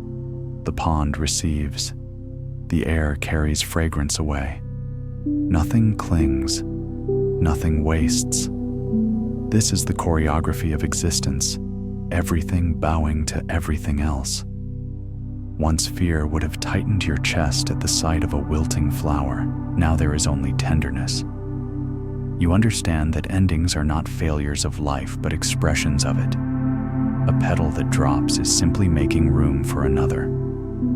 You have stopped mourning change. You have begun to celebrate it. At midday, you sit beneath the shade of a tree. The mind, once restless, now drifts like a small boat on a calm lake. Thoughts rise and fall, memories, plans, fragments of song, but none catch your attention for long. You let them come and go like birds landing briefly on the surface before flying off. This letting be has become your practice, though it no longer feels like practice at all. It is simply the way life moves when it stops arguing with itself. There was a woman who asked a sage, "How do I know when I am free?" The sage handed her a mirror and said, "When you can see your face without commentary." You laugh softly, remembering this story, because it has already happened to you. The voice that once narrated every emotion, every failure, every hope has grown quiet. When you look in the mirror now, you see not an identity, but an event, light and shadow, playing for a brief moment in form. And you love it, not for its perfection, but for its impermanence. Freedom feels nothing like escape. It feels like inclusion. You are no longer trying to stand apart from life's currents. You are standing within them. Sorrow comes, you bow. Joy comes, you bow. The body aches, you bow. Everything is received as a guest, none detained beyond its visit. The heart has become a monastery with open doors. Once pain felt personal, as if the universe were singling you out. Now you see that suffering is simply part of the weather of being alive. It rains, it clears, it rains again. You carry an umbrella of awareness not to stop the rain, but to walk through it without drowning. The drops that used to sting now cool your skin. You smile under them. Gratitude has woven itself so thoroughly through your days that even difficulty feels sacred. When hunger arises, you give thanks for the reminder of nourishment. When loneliness visits you, bow to the space it creates for understanding. When fatigue settles in, you rest without guilt. Life is no longer a series of problems to solve, but moments to witness. A friend once asked, "What is it like to live without fear?" You answered, "Like breathing underwater and realizing it was air all along." Fear hasn't disappeared. It has transformed into alertness, into appreciation. It still visits, but you welcome it, like an old acquaintance who comes bearing wisdom. Fear says, "Pay attention." And you do. In the afternoon light, everything glows, not because the world has changed, but because perception has softened. The colors are the same, yet they seem more vivid. Sounds are the same, yet more melodic. Awareness has peeled away the dust from your senses. You taste water as if for the first time. You watch shadows lengthen and feel awe, not melancholy. Even silence has a texture now, not emptiness, but fullness, humming with unseen life. As evening descends, you realize that joy no longer depends on what happens. It is the background music of being itself. Whether laughter or tears arise, the same peace hums underneath, steady and clear. It is the hum of acceptance, the rhythm of a heart that no longer argues with impermanence. You sit by the window as darkness folds over the earth. The first star appears. Once that sight would have stirred longing. Now it stirs belonging. You and the star are participating in the same mystery, two brief sparks of consciousness meeting across time. You whisper to it softly, not as prayer, but as acknowledgement. I see you. I am you. Sleep approaches, but you do not cling to wakefulness or fear the night. You understand now that every sleep is a small death, every awakening a small rebirth. You close your eyes not to escape the world, but to join its pulse. The breath slows, the body softens, the mind expands, until it touches the edges of infinity. In that vastness, there is only this quiet, radiant whole. Tomorrow will come, or it won't. Either way, you are at peace. The waves will rise, the waves will fall, and you will be both the rising and the falling. To live fearlessly through impermanence is not to conquer death, but to recognize yourself as the space in which all deaths and births occur. In the darkness behind your eyelids, you feel the subtle hum of existence continuing, not yours, not mine, but ours, the great symphony that never began and will never end. You smile, and the smile belongs to no one. It is life smiling at itself, endlessly reborn. Morning returns soft, unhurried, like a visitor who never left. Light filters through the window, spilling across the floor in quiet waves. The awakened one sits up slowly. No alarm, no rush, just the steady rhythm of breath and the hum of existence continuing its seamless song. A kettle whispers on the stove. Steam rises, curling like a small cloud finding its sky. The sound of boiling water once meant routine, something to fill the silence. Now it is the silence alive and speaking in its own language. You pour the water, watching how it glides into the cup, how the tea leaves swirl, expand, and settle. Every motion feels precise yet effortless, like the hand of time itself, pouring into this single moment. Once this act would have passed unnoticed. Now it is sacred not because of ceremony, but because it needs none. Life has become your altar, every object a sutra, every sound a bell. As you sip, warmth spreads across your chest. You realize that gratitude is no longer a thought or a practice, it is the ground you walk upon. There is no need to list what you are grateful for. The simple act of being aware already includes everything. Outside, the day unfolds quietly.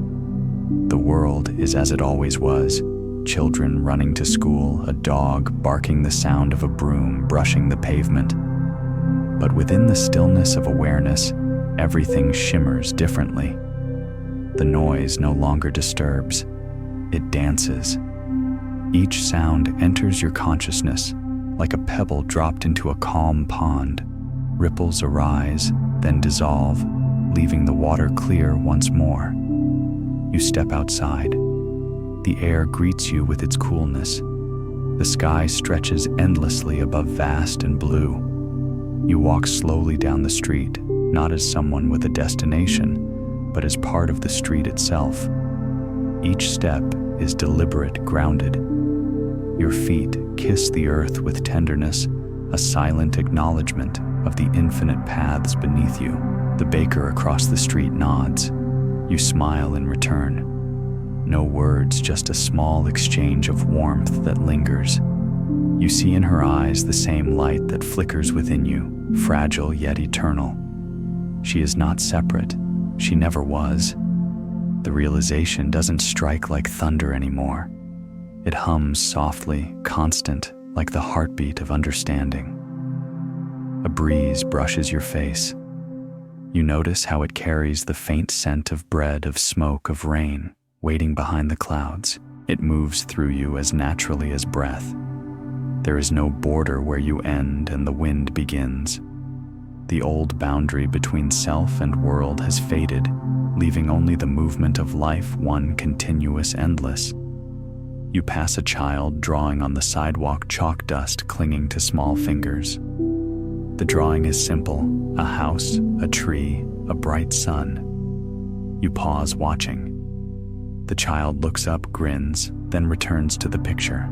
You see the purity of creation, not for recognition, not for permanence, but for the sheer joy of expressing life. In that small act, you recognize your own path to live, to love, to breathe, not for outcome, but for presence itself. Later you wash dishes. The water runs clear, each droplet glistening like a tiny universe. The plates gleam, the glass hums under your fingertips. Once chores felt dull things to finish, so you could move on to more important matters. But now there is no hierarchy. Every act is complete. Every gesture is enough. You wash not to achieve, but to participate in the rhythm of existence. The Buddha once said, "Before enlightenment, chop wood, carry water. After enlightenment, chop wood, carry water." You finally understand. Nothing has changed, yet everything has. The same tasks, the same surroundings, but now the heart is transparent, and through it all, things shine.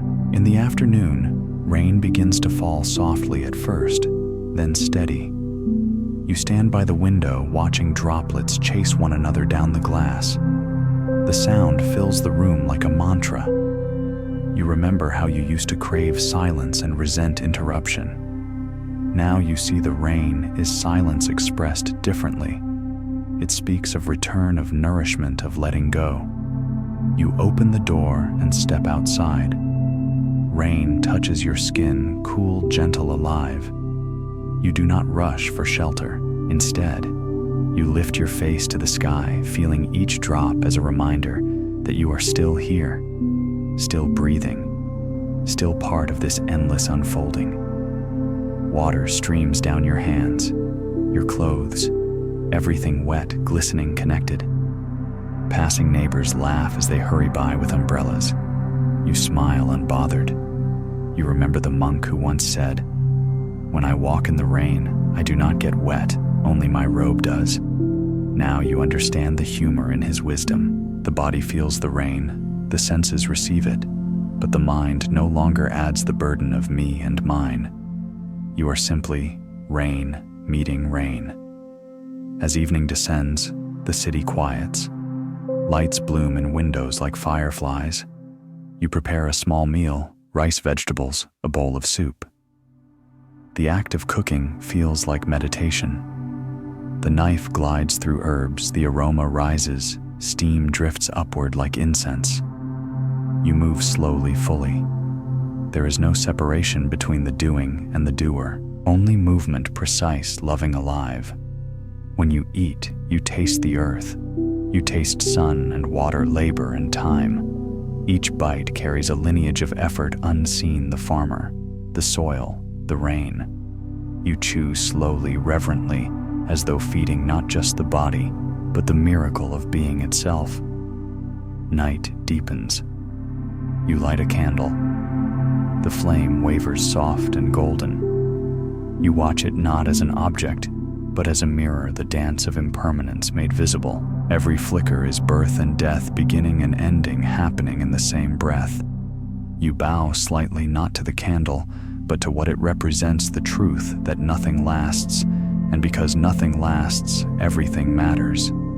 You sit in silence. The city hums distantly. Within, there is no urge to change or improve anything. The search has ended, not because you found something, but because you realized there was never anything missing. Peace is not an attainment. It is the absence of struggle. In this quiet, gratitude wells up again, not as emotion, but as presence. You feel it in the pulse of your wrist, in the rhythm of breath, in the subtle glow of awareness itself. Gratitude not for something, but as something, a continuous unfolding of thankfulness without object. Before sleep, you look once more at the candle. The flame trembles, then steadies. You whisper softly, "Thank you," though there is no one to hear. The words drift into the air like petals on water, dissolving into stillness. The light dims, the body rests. Outside, the rain has stopped. Somewhere in the darkness, the world keeps turning unhurried. You drift between breaths, between worlds, knowing that nothing is truly lost, that even in dreams, awareness continues its dance. And in that final moment before sleep takes you, you smile not as someone smiling, but as life itself, content to shine, to fade, and to shine again. The next morning arrives without announcement. The sky is pale and wide, a blank canvas awaiting the slow brushstroke of light. You open your eyes and find that waking has become as natural as breathing. No rush, no plan, no demand. Just the quiet joy of returning to the flow that has never stopped. The mind feels like a clear lake at dawn. Thoughts appear and vanish without stirring the surface. Somewhere in the distance, a bell rings not from a temple, but from a school. Its sound drifts through the air, pure and unburdened, echoing against walls, then fading into silence. You listen, not with ears, but with the whole body. Every vibration feels intimate, like the heartbeat of the world pulsing through you. You rise, walk to the window, and let the morning breeze brush your face. You no longer feel as though you are inside looking out. The air and your breath are one. The line between observer and observed has thinned to transparency. Awareness fills the room, the street, the horizon. You move through the morning quietly, sweeping the floor, tending to small tasks. But every gesture carries a subtle music. The broom's bristles against the ground create a rhythm. Dust lifts, swirls, and falls again, like golden snow in the sunlight. You sense the dance within even the most ordinary movement. It is not you sweeping, it is sweeping happening through you. There is no center, only flow. When people speak of enlightenment, they often imagine fireworks of revelation, halos of light. But here in the hum of small things, you discover its true nature, the everyday transformed by attention, the infinite contained in a single motion. As you move through the day, you begin to notice how your stillness changes the air around you. It's subtle, like fragrance leaving a flower, or warmth radiating from a quiet flame. You do nothing deliberately, yet the silence within you begins to soften what it touches. When you walk into a room, conversations lower their pitch slightly. When someone meets your gaze, they pause, not because you say anything, but because they sense the absence of hurry in you. In that pause, their own breath deepens, their shoulders drop. They are reminded without knowing why of something forgotten, the simple relief of being. You understand now what the old masters meant when they said, "The true teaching is wordless." Presence itself is a language, one that the body, the air, and the heart all understand without translation. Once a monk asked his teacher, "How does the enlightened one teach the world?" The master replied, "By being the world." That is how it feels now. The teaching no longer flows from mind to mouth. It emanates quietly like light through an open window. Whoever stands near may feel it, even if no words are exchanged. You have become transparent enough for life to shine through unfiltered. There's a story of a hermit who lived on a mountain. People would climb for days just to sit near him. He rarely spoke often, simply tending his fire. When asked why so many sought him, one visitor said, "Because when I sit beside him, I remember how to breathe." You think of that hermit sometimes, and you smile. Not from pride, but recognition. Awareness does not convert others. It invites them to remember what they already are. You cannot give peace to anyone. You can only embody the possibility of it so fully that they remember their own reflection within it.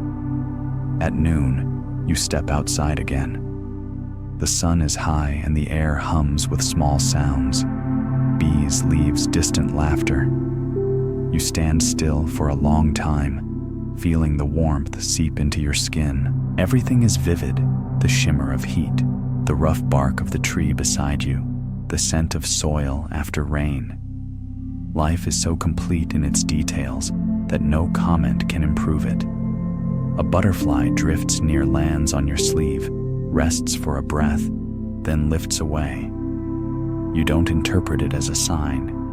You don't need to. It is simply another participant in this shared existence, and yet something about its delicate landing feels like the universe acknowledging itself, a silent nod between two forms of the same awareness.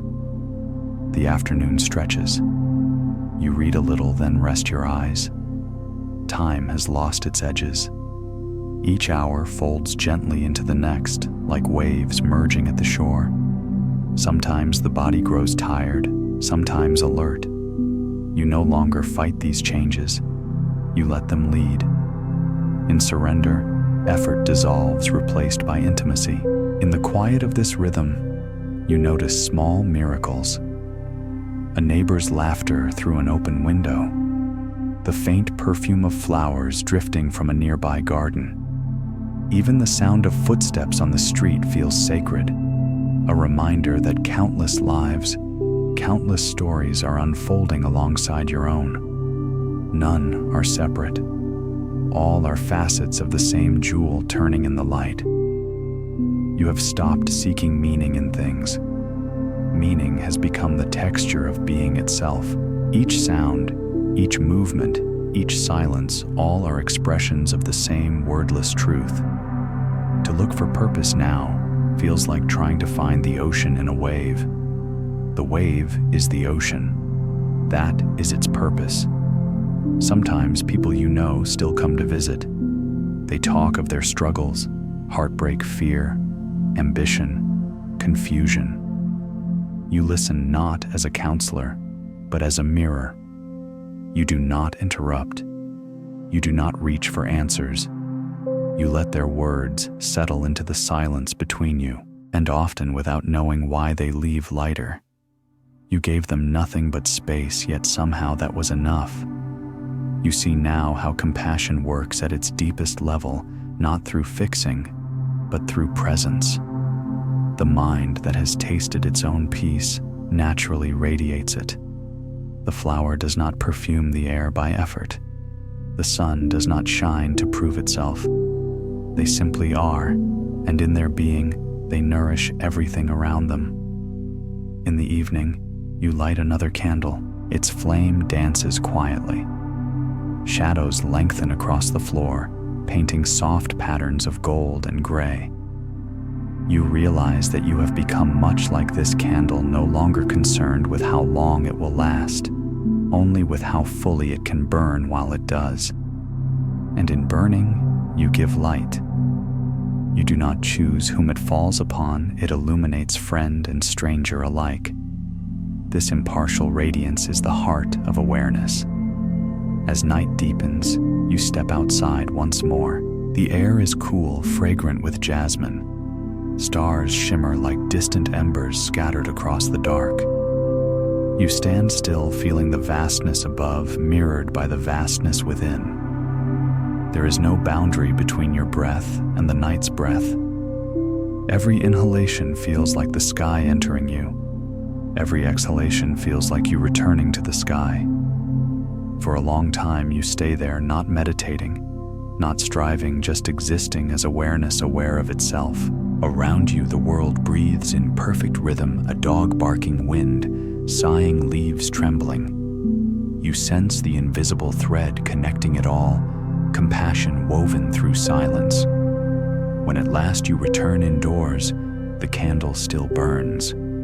The room glows with a warmth that feels both intimate and infinite. You sit beside it, not thinking, not even observing, simply being. In that stillness, you realize something quietly profound.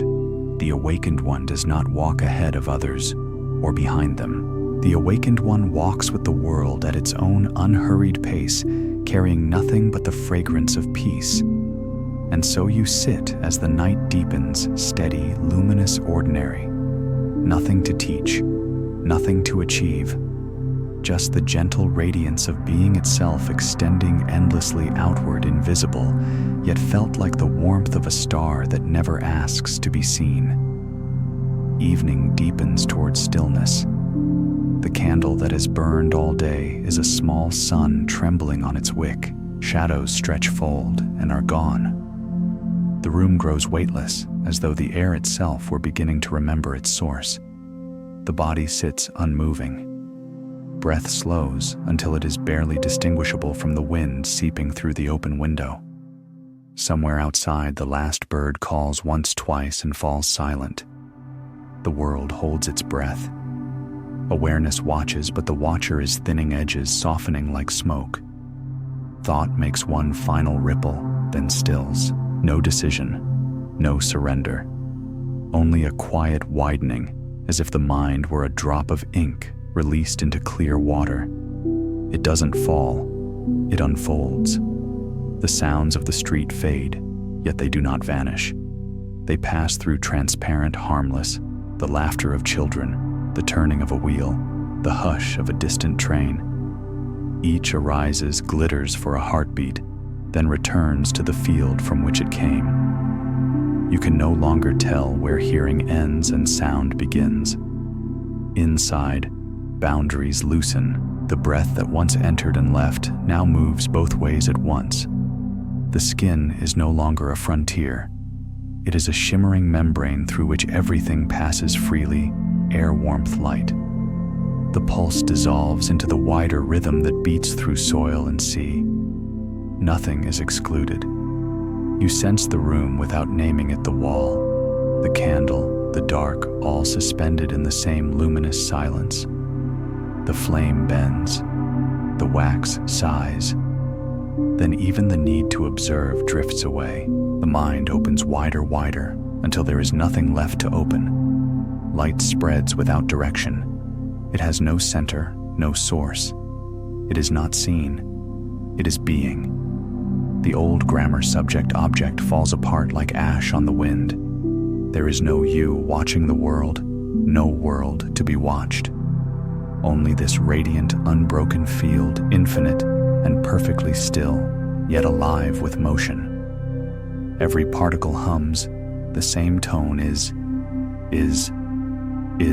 A memory tries to surface faces, names, stories, but it dissolves before it reaches form. Time itself unthreads. Past and future fold into the single brilliance of now. The sun that set 1,000 times is the same light flickering here. The river that carried every life flows through this stillness. If there is feeling, it is vast, gentle, impersonal, a warmth that is not confined to a heart, because there is no heart apart from the warmth. Bliss, yes, but not the bliss of pleasure, more like the quiet of stars that have never known darkness. Peace without opposite. Somewhere breath continues, though no one owns it. Inhale, the universe gathers. Exhale, the universe releases. It is the tide moving through galaxies, through grass, through what once was called me. The sense of I fades like the echo of a bell, whose tone is still present, though the strike is long past. The candle wavers, wax pools, for a heartbeat if heartbeats still exist. Flame and air, wick and light become indistinguishable. Fire and its glow trade places. Then even that small distinction dissolves. Imagine a drop meeting the sea. It does not fall into the ocean. It remembers that it has always been water, that remembering happens now, not as thought, not as insight, but as the absence of all distance. Everything touches everything else at once. The smallest grain of dust contains the outline of the mountain. The mountain rests inside the dust. There is no silence, because there is nothing outside it to call it silent. There is no light, because nothing remains unlit. There is no center, because the circle has become infinite. In this transparency, compassion ceases to be an action and becomes a condition, like gravity, gentle, inevitable. Love no longer travels from one to another. It simply is an atmosphere in which all things breathe. If words could arise, they might say, "There is no awakening here, for there was never sleep. There is no birth or death, for there is no border to cross. There is only this selfless, soundless radiance forever unfolding, forever still." But even those thoughts fade before they finish forming. The candle gutters once. A single thread of smoke spirals upward, silver against the dark. The body sits unmoving, bathed in a quiet that is not absence, but fullness, the fullness of the ocean, holding every wave within itself. And then the flame goes out. Darkness is not the opposite of light. It is its completion. Within it, everything glows from within. The stars outside and the cells of the body pulse in the same rhythm. Awareness and the world, lover and beloved, breath and sky, one motion without name. Nothing remains to witness. Nothing remains to be witnessed. Only the seamless field, endless, clear awake. A hush before dawn. The immeasurable field that had stretched without horizon begins to shimmer, folding inward like a great tide turning home. Motion once everywhere feels the impulse of direction. Within the limitless, a glimmer of pattern arises, soft as breath forming against glass. From the vast transparency, light thickens. It does not fall. It gathers. Swells of radiance roll toward one another, interweaving, tracing delicate boundaries where none had been. In the slow choreography of condensation, brightness begins to know itself as color, sound, texture. Still no edges, only gradients of becoming. The ocean of silence, long unbroken, stirs with the faintest vibration. Not noise, but the idea of sound, the first murmur of separation. a note so gentle it might be mistaken for memory. The field listens to itself and finds tone. Tone becomes resonance. Resonance trembles into rhythm. What had been infinite hush now breathes with pulse. Within that pulse, light learns density. It curls upon itself, folding layer after layer until translucence becomes mist, and mist becomes breath. The dance continues contraction and release, radiance and rest. Each movement births dimension. Up, down, near, far, all appear like ripples blooming from a single drop. Space thickens into world. Warmth arranges itself into breeze, color into dawn.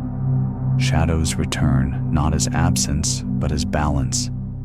What was once seamless begins to hum with relationship, one tone leaning toward another chord arising from chord. The vastness smiles through its own variety. Every particle carries the echo of the boundless. Each spark of dust remembers the sea of light from which it came. Compassion, that silent gravity, begins to draw the fragments together. Where before there was only being, now there is giving, an impulse to reflect, to cradle, to sustain. The field condenses through love, shaping itself into forms that can touch. Imagine the first leaf opening on the world's unseen tree, thin veins tracing the memory of rivers, a sheen of dew catching morning's first breath. Awareness condensed into matter feels wonder at its own tenderness. The vastness does not mourn its narrowing. It delights in intimacy. Through limitation, it learns affection. Wind curls from the edges of silence, carrying with it the perfume of potential. Mountains rise patient and solemn. Rivers wind through valleys as if writing a hymn of return. Clouds drift like unspoken thoughts, their shadows caressing the skin of the earth. Everywhere stillness hides within movement, movement bows to stillness. The two have never been apart. In the new light, compassion takes on texture. It gleams in the shimmer of water and the quiet persistence of roots beneath soil. Every stone, every seed whispers, "I am the same light slowed to love." The boundless has found expression, not by leaving itself, but by leaning closer, by becoming the intimacy of form. As creation gathers, clarity remains. The awareness that once filled the infinite now threads itself through every fiber of becoming unchanged. It does not forget its origin. It carries the ocean in each drop. What moves now moves with remembrance. Even the smallest stir of wind knows its source. In the growing brightness, outlines appear, ridge and valley flame and shadow, wave and shore. The world once weightless begins to feel its gravity again. But this gravity is gentler, born of belonging rather than burden. It is the embrace of the whole, drawing its parts into harmony. The silence that preceded sound lingers inside every vibration, guiding it like a hidden compass. The stillness behind form hums softly beneath each motion. Awareness, now clothed in creation, radiates through eyes it has yet to open, through hands it has yet to imagine. Compassion has become geometry. Colors ripen. Gold spills across the horizon where night once rested. The line between sky and earth sharpens, then breathes. The field, remembering its own transparency, lets light pass freely through all it has formed. Mountains glow from within. Rivers gleam with inner fire. What seems solid is simply light holding still. And within every shape the old rhythm persists, expansion, contraction, giving, receiving. It is the heartbeat of the infinite disguised as the pulse of time. Each moment is both a beginning and a remembering existence, inhaling itself into being, then exhaling into peace. In this unfolding, the essence of compassion becomes motion. It travels as warmth between sun and stone, as whisper between leaf and wind. It becomes gravity holding worlds together. becomes space, allowing them to move apart. Compassion is the architecture of the real. Wherever awareness condenses, tenderness follows. Even in the hardest rock, a quiet patience waits. Even in fire's consuming dance, a devotion burns to return all it touches to light. The universe does not punish, it transforms. The boundless learns itself through change, learns love through the 1,000 forms of appearing. Gradually, from this great weaving, the sense of direction returns. Not a self, not a story, but orientation, the recognition of horizon of flow. Light gathers once more into the suggestion of perspective, seeing without seer, movement without mover. The field has given itself eyes, but the eyes still shine with the memory of limitlessness. The world glows as though fresh from creation. Mountains breathe, oceans shimmer. The air quivers with invisible kindness. Everything hums one phrase in 1,000 tongues. Here I am. Awareness listens, smiling through every particle.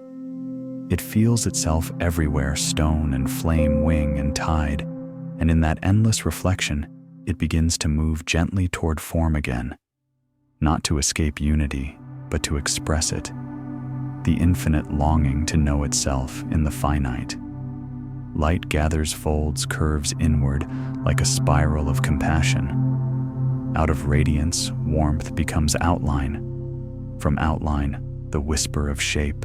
No rush, no rupture, only condensation, as mist becoming pearl, as sound turning to syllable. The boundless is preparing to speak through form once more. But even as distinctions appear, nothing is lost. The silence remains within sound, the stillness within motion, the boundless within every boundary. The sea has returned to its waves, yet each wave carries the sea entire. The horizon brightens. Dawn arrives, not a beginning, not an end, but the continuing of what never ceased. Light rests upon everything it touches, and everything it touches remembers that it is light.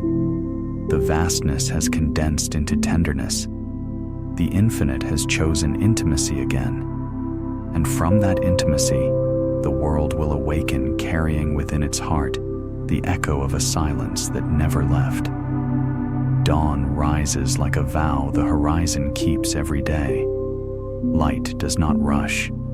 It pours thin as silk at first, then widening into a river that finds every contour of the world's sleeping face. Where it touches stone, stone grows warm. Where it meets water, water learns to speak. The hush between night and morning loosens, and motion returns, as if the universe were remembering an unfinished song. The field of awareness, newly tender with edges, begins to converse with form.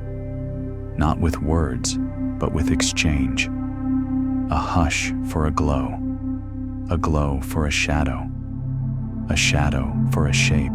The great compassion that held all things, as one now becomes the art of relationship gravity, softening into embrace radiance, arranging itself into paths. A wind rises not from a direction, but from an intention too soft to name. It glides through grass like a hand through harp strings, and the meadow answers with a low, shimmering chord. Petals tilt to listen. Dew quivers. Every blade becomes a tuning fork. The wind does not instruct, it invites, and the answering music is the world discovering its own voice. Light leans into water, and water opens. Their meeting pulls silver scripts across the surface, calligraphy that writes itself, erases itself, writes again. Waves borrow the sky and return it in facets. Beneath a cool cathedral holds slow columns of emerald fish passing like commas in a sentence that never ends. The surface is a mirror, the depth a memory. The conversation continues in two languages at once, both true. Where mountains stand, the morning gathers in their folds, laying gold along the seams, as if mending old cloth with precious thread. Crests glow, valleys drink, and a hush of satisfaction runs through granite. Mass and light agree to be vast is to shelter, to be bright is to reveal. Together, they become sanctuary. Out on the plain, a single seed wakes in the dark. It does not break the soil by argument, but by listening to the slow drum of heat, to the whisper of moisture traveling rootward, to the subtle counsel of the earth itself. Rise when you are ready, not when you are impatient. The seed swells, splits, offers a pale question to the loam. The answer is a stem. Shadows begin their day's pilgrimage, walking softly from west to east. They are not the enemy of clarity. They are its measure. Where shadow rests, colors deepen. Where it departs, edges gleam. The world breathes in contrast, and contrast becomes kindness space for the eye to rest. A pause between notes, a place where silence can be tasted. A river leaves its mountains with the courtesy of a bow, curving into the valley as if apologizing for its own persistence. It touches banks lightly, then firmly, then lightly again, shaping them with patience older than memory. Pebbles turn in its mouth until their names are worn down to smoothness. The river does not keep what it loves. It polishes, then lets go. This is how compassion moves when it learns to flow. Clouds assemble bishops of vapor in a sky cathedral, then forget their formalities and become traveling storytellers. They trade shapes the way friends trade glances. A bowl, a road, a wing. They never keep a form long enough to own it, and in their faithful relinquishing, they teach the land below to exhale. In the forest, green tells 1,000 versions of itself. Ferns whisper a grammar of curls. Moss writes an alphabet of softness on stone. Sun drops coins of light through a lattice of leaves, and where they land, tiny worlds, awaken kingdoms of insects, lit theaters of dust. Everything continues because everything shares. The branch lends the leaf a place to burn the sun into sweetness. The leaf lends the branch a reason to lift. The agreement is ancient and unbroken. Somewhere far, the sea feels the moon's quiet hand and rises to meet it. This tug is not command, but courting, two bodies exchanging assurances across dark distances. The tide answers without hurry, climbing ladders of rock, braiding foam into temporary lace. On the retreat, it leaves offering shells with secret murmurs, glass-worn patient by years of forgiveness. Even the shore becomes commentary on devotion, washed, rewritten, washed again. A canyon keeps yesterday's storms in its throat, speaking in echoes that sound like now. The sun pours in and finds paintings nobody made iron and time agreeing to improvise. Swallows stitch the air from lip to lip, black needles flashing in gold cloth. Each arc is a sentence, each sentence a lineage. The canyon listens and keeps listening until listening itself turns into color. Wind meets field and field becomes seaweed combers rolling in long blonde swells. The horizon blinks unsure for a moment which world it frames. The game pleases both.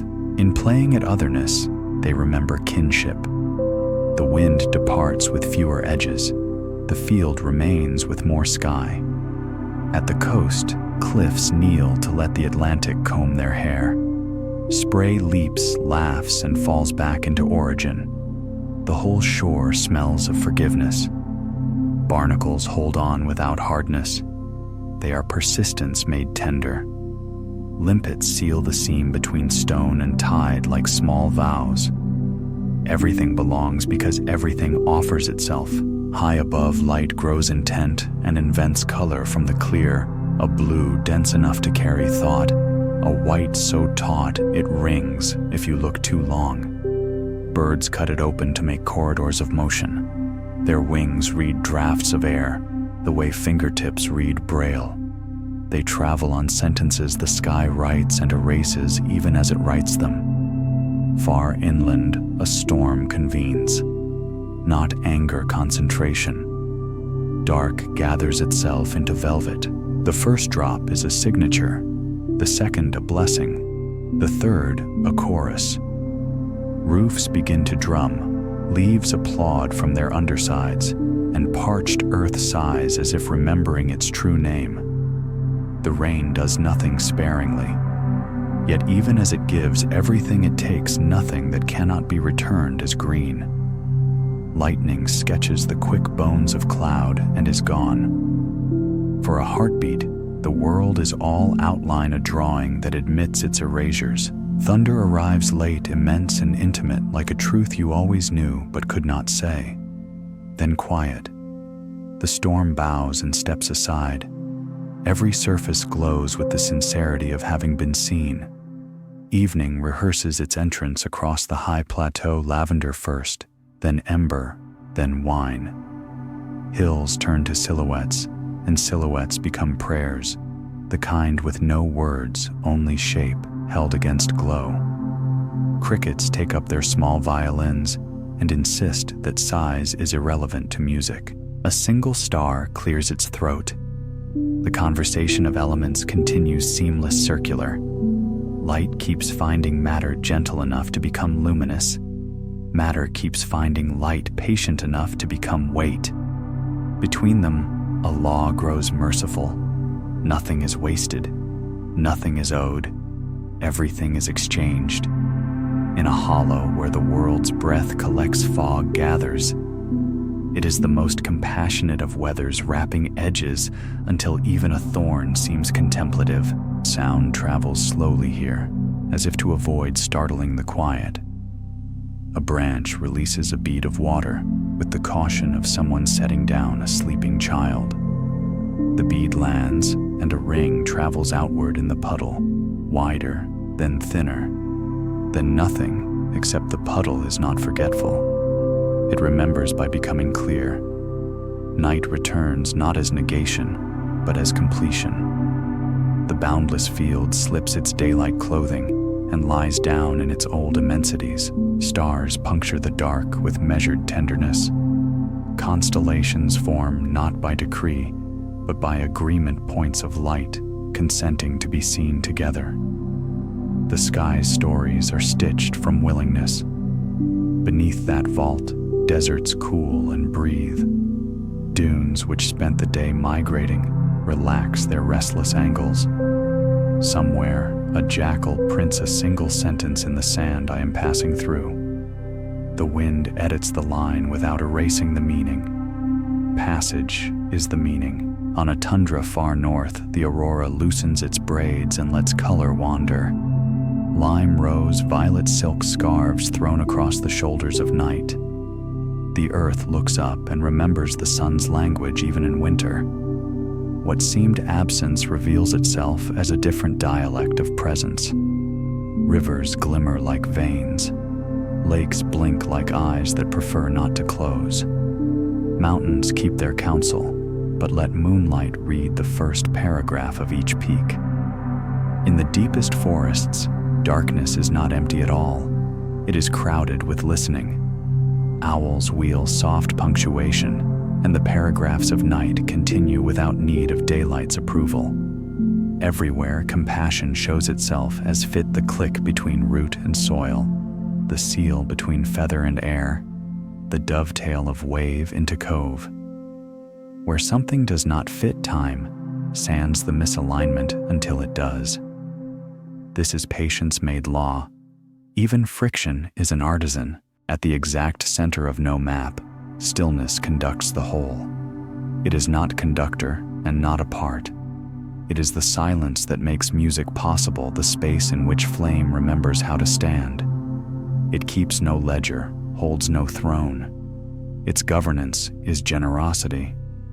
Toward midnight, a hush as complete as the beginning settles. The world, having spoken itself fluent again, rests in what speaks it. Light draws its cloak close, but leaves a hem trailing a slim path of silver across a bay, a last gloss on a leaf, a window in the dark that does not ask to be found. The bay breathes. The leaf does not fall. The window is open without opening. And the field, unbounded even in form, smiles through everything it has become. Not with a mouth, but the way a horizon smiles by allowing the day to end and meaning to remain. The conversation will begin again at first light, but it has not stopped. It only changes voices. In this, all is teaching without a teacher, wind convincing grass to sing, stone counseling water to keep its shape by moving, shadow advising light to reveal itself by resting. Compassion is not a message here. It is the grammar of the world. A quiet promise closes the day that what condenses will in time dissolve, that what dissolves will in time condense, that nothing is lost in the crossing, because crossing is the substance of things. The tide has learned the shore has learned the tide. Between them, a language fluent, faithful, endless, keeps the world awake. Night breathes in long, patient tides. The stars, uncountable, drift like pollen across the face of silence. Each pulse of their light falls upon the world as a blessing too ancient to remember its beginning. The earth receives without question. It does not ask whether it deserves the stars. It simply glows where they touch. The field of existence hums beneath the dark. Nothing is asleep, though all appears still. Mountains murmur in their mineral tongue, a deep vibration that keeps the planet steady. Rivers answer in murmured silver, describing curves the mountains cannot make. Wind moves through them as messenger carrying fragments of conversation stones, patience, water's forgiveness, sky's laughter. These are not metaphors to themselves. They are the way the world thinks. In one valley, fog gathers like a choir inhaling. Each droplet holds a secret symmetry, a small sphere of the world, seeing itself in miniature. When the wind passes through the fog, parts easily, no struggle, no complaint. It knows how to yield and remain whole. Compassion begins in such yielding, the willingness to let form be momentary, without ceasing to be true. Far away on a desert plain, sand dunes breathe. Their exhalations are soft avalanches of light, crest folding into crest. A moon rides the edge of the horizon like a bowl of silver water turned slowly in unseen hands. Every grain of sand catches its reflection, and for an instant, the desert becomes an ocean remembering itself. When dawn comes, that memory remains warmth spread evenly among billions of tiny mirrors. Wind, the patient wanderer, moves through all this with no destination. Across forest and cliff, it carries the scent of rain still unborn. When it meets a tree, the branches bow and release a low harmonic murmur, a phrase in an old dialect. Thank you for reminding me I can bend. The wind accepts the gratitude and moves on, collecting blessings like pollen to scatter elsewhere. In the north, ice speaks in crackles and sighs. It is the oldest language, the first syllables of becoming. Underneath, currents press upward, gentle yet insistent whispering of thaw. When a fissure opens, it is not a wound, but an invitation for light to enter. The glacier gleams from within a cathedral of translucent prayer. Even in cold, compassion glows. Even in stillness, movement is promised. Over fields, clouds shepherd rain in slow procession. Their bellies darken their edges, fray into gold. Each drop they carry has already forgiven the sky for letting it fall. When the first drops meet, soil, a fragrance rises earth, remembering its first kiss. Roots stir in their sleep. Leaves tremble, preparing to open. Giving and receiving trade places until they are the same act. On the ocean, the horizon bends like glass under pressure. Swells rise not to conquer, but to greet. They bow toward one another, exchanging crests. The deep hums its single note, a sound so low that mountains, if they could hear, would weep from recognition. Salt glitters on the skin of the sea like memory crystallized. Compassion has weight here. It pulls everything toward unity. Thunder forms somewhere beyond sight, rolling slow as thought. Lightning scribbles brief scripture across the belly of a cloud, a single line of pure intention. The flash touches wave ridge tree, no hierarchy, no preference. And what it touches glows for the span of a breath before returning to night. The light does not linger, yet its warmth remains in the molecules of air, in the memory of eyes that never saw it. Beneath the surface of a lake, fish drift through columns of shadow scales, catching starlight that has traveled 1,000,000 years to arrive. Each glimmer is a bridge between time and this instant. They do not call it miracle. It is simply how being behaves when it feels whole. Above them, reeds sway in tempo with the invisible pulse that keeps water and wind in agreement. In forests, roots clasp hands underground, trading stories of minerals and storms. When one tree thirsts, another sends water. When lightning shatters a trunk, saplings lean toward the gap, quick with promise. The forest never mourns without also preparing. Its grief and generosity are the same movement seen from different sides. Stone, too, has compassion, though it is patient beyond seasons. It bears the footprints of rivers long gone and does not complain of absence. Within its layers are fossils of light shells, leaves whispers trapped in metamorphosis. Each tells the same story. Nothing truly leaves. It only changes speed. The moon reaches zenith. Tides rise with the decorum of disciples. Beaches gleam like open pages. Waves write, erase, rewrite each gesture, deliberate, kind, forgiving. The sand accepts everything. The weight of water, the trace of wind, the passage of creatures small enough to be stars in another scale of sky. When the tide retreats, it leaves perfection, smoothness, born of repetition. In meadows, night insects play their fragile instruments. Their notes fall into the air like beads onto invisible threads, stitching the dark together. The tune is not composed, but discovered a melody the grass has been humming since before ears existed to hear. The air glows faintly with its own gratitude. Far above, constellations move imperceptibly, a caravan of fire drifting across eternity. They do not compete for brilliance. Each star keeps its promise to shine without diminishing another. Light in its truest form is communal. One glow strengthens the next, and the darkness between them is not exile, but rest. Across the plains, fog returns rolling low, like memory reclaiming itself. It touches pond path stone, softening all outlines. The world becomes gentler when its borders blur.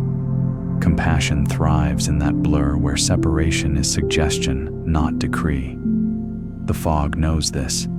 It moves accordingly. Somewhere, a mountain exhales snow, and the snow drifts for miles before settling on the back of a whale surfacing far out at sea. The meeting is silent, but not small, solid, and fluid, exchanging news. The fluke slaps water, once a sound older than speech, and dives again. The snow melts, becoming what it has always been. Compassion travels far without tiring. As the night leans toward morning, light begins again beneath the horizon, diffused and uncertain, like an unspoken apology between stars. The earth turns to meet it willingly. Darkness does not resist. It steps aside the way a host welcomes a guest. The first color that returns is not blue or gold, but a transparency, the tender moment when seeing relearns itself. Everywhere elements lean closer. Fire remembers warmth rather than hunger. Water recalls clarity rather than weight. Air keeps its promise to move gently around all things, not through them. Earth opens its pores to every root, every forgotten seed. Compassion is simply the world in balance with its own remembering.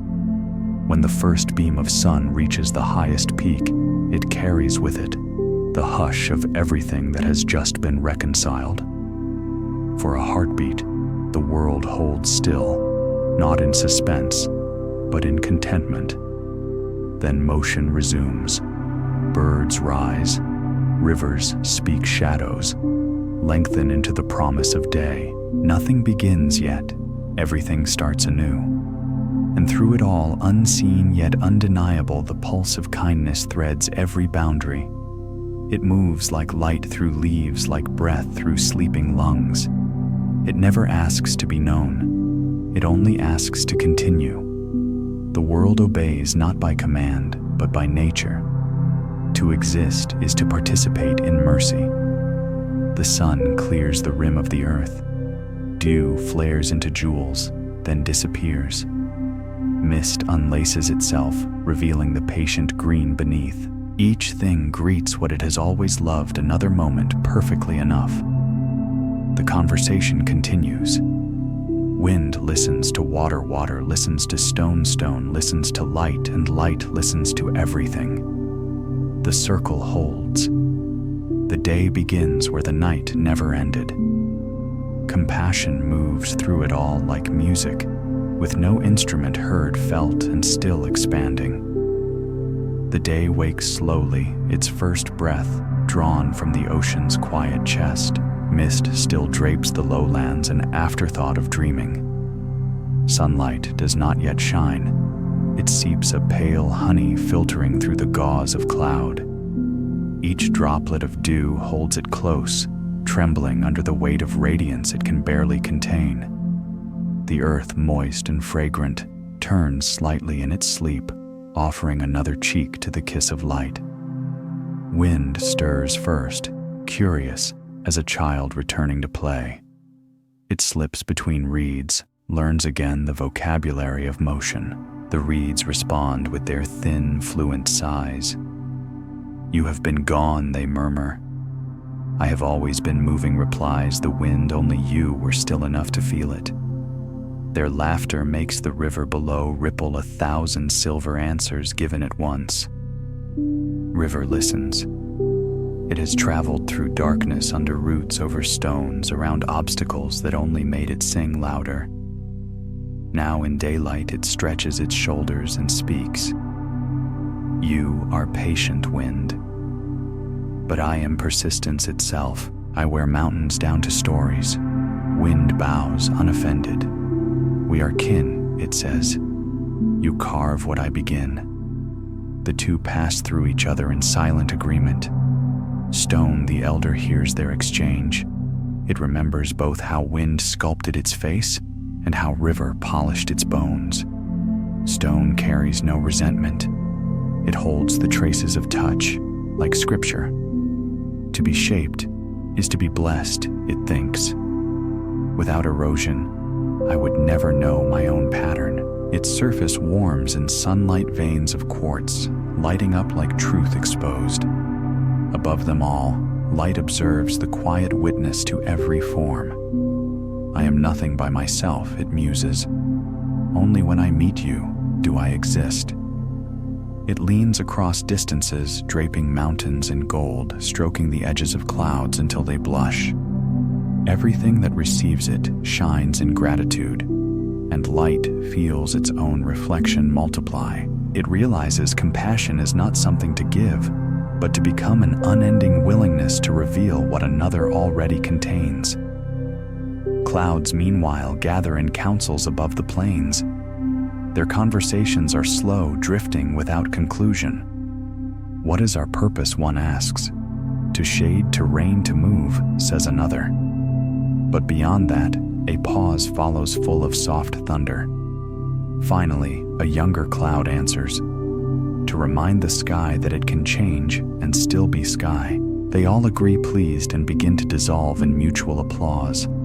In a far meadow, grass listens to these celestial deliberations, and shakes its emerald heads. They talk too much, it rustles. Better to grow, to bow, to grow again. The wind passing overhead chuckles. You are the monks of the earth, it whispers, every blade chanting without words. The grass sways unoffended, continuing its prayer of photosynthesis, green breath feeding the world's lungs. Fire wakes last, hidden deep in the core of things. It yawns in the volcano's belly, in the seed's first spark of germination. It is not hungry today. It simply watches, remembering its own wildness content for now to sleep inside warmth and ripening fruit. I have burned enough, it murmurs. Let me be tenderness for a while. The world, hearing this, relaxes. Even destruction has learned to rest. By midday, the dialogue of elements grows bright and layered. In the mountains, snowmelt tumbles down in strings of laughter.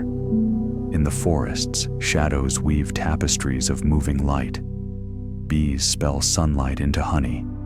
Each act, each sound, each shimmer contributes to a single pulse of being, compassion, disguised as variety. When the tide turns, the sea and shore resume their endless exchange. You come too close, says the land, teasing. You retreat too far, answers the sea. Their rhythm is the rhythm of breath. Inhale, exhale, arrival, departure. Every creature born between them learns this lesson. Closeness is sweetest when it knows how to let go. Overhead, gulls ride the seam between air and gravity. Their wings write invisible equations of balance. Downward, upward glide, turn the mathematics of grace. They call to each other in laughter that sounds like the ocean's childhood. Below their shadows skim the surface of waves, ephemeral signatures that vanish as soon as written. Deep beneath coral gardens bloom in silence. Polyp shell scale, all breathing in shared rhythm. A school of fish passes like a single shimmering thought. None leads, none follows. Their unity is not command, but understanding each turn, anticipated each pause, accepted. They are the embodiment of trust movement without friction. On the plain, rain begins its slow invention of afternoon. It falls not as correction, but as kindness. Each drop a note in a melody older than cloud. Trees lift their arms in gratitude, leaves singing soft percussive songs.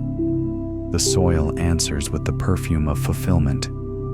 Everywhere the same story retold, giving completes itself in receiving. When the rain passes, sunlight returns refracted into bridges of color. The rainbow arches between hill and cloud, a covenant with no author. Beneath it, the river gleams brighter, as though proud to host so many reflections. Light breaking into hues learns humility through division. Each color knows itself incomplete, and therefore generous. Together, they make a whole. Evening begins in whispers. Birds call goodnight in descending scales. Shadows lengthen, stretching across fields, like the arms of time gathering its children home. Stone cools still warm enough to remember the day's caress. The wind folds itself into smaller breaths, content to hum instead of roam.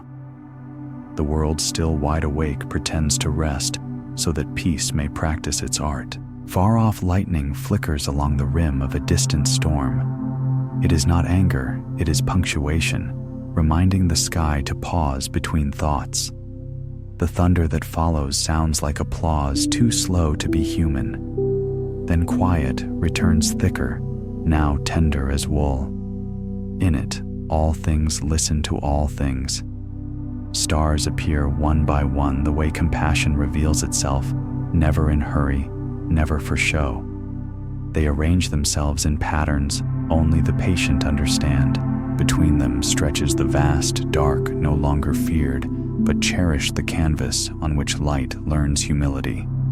Each star trusts the others to shine. Together, they keep the night alive. The ocean answers with its own reflection of the constellations, duplicating the heavens in gentle mimicry. No rivalry, only mirroring light above light, below the two halves of eternity, greeting each other. Between them, the wind drifts soft as breath in meditation. Its movement carries the perfume of salt, the cool of distance, the promise of return. Across every landscape, mountain, meadow, sea, and desert, the same conversation continues. There are no new words, only new tones. The hush of gratitude, the hum of balance, the sigh of mutual recognition. Compassion, invisible yet constant, is the thread-stitching element to element, moment to moment. It does not need witnesses. Its purpose is its presence. Night deepens again. The moon climbs calm as thought after understanding.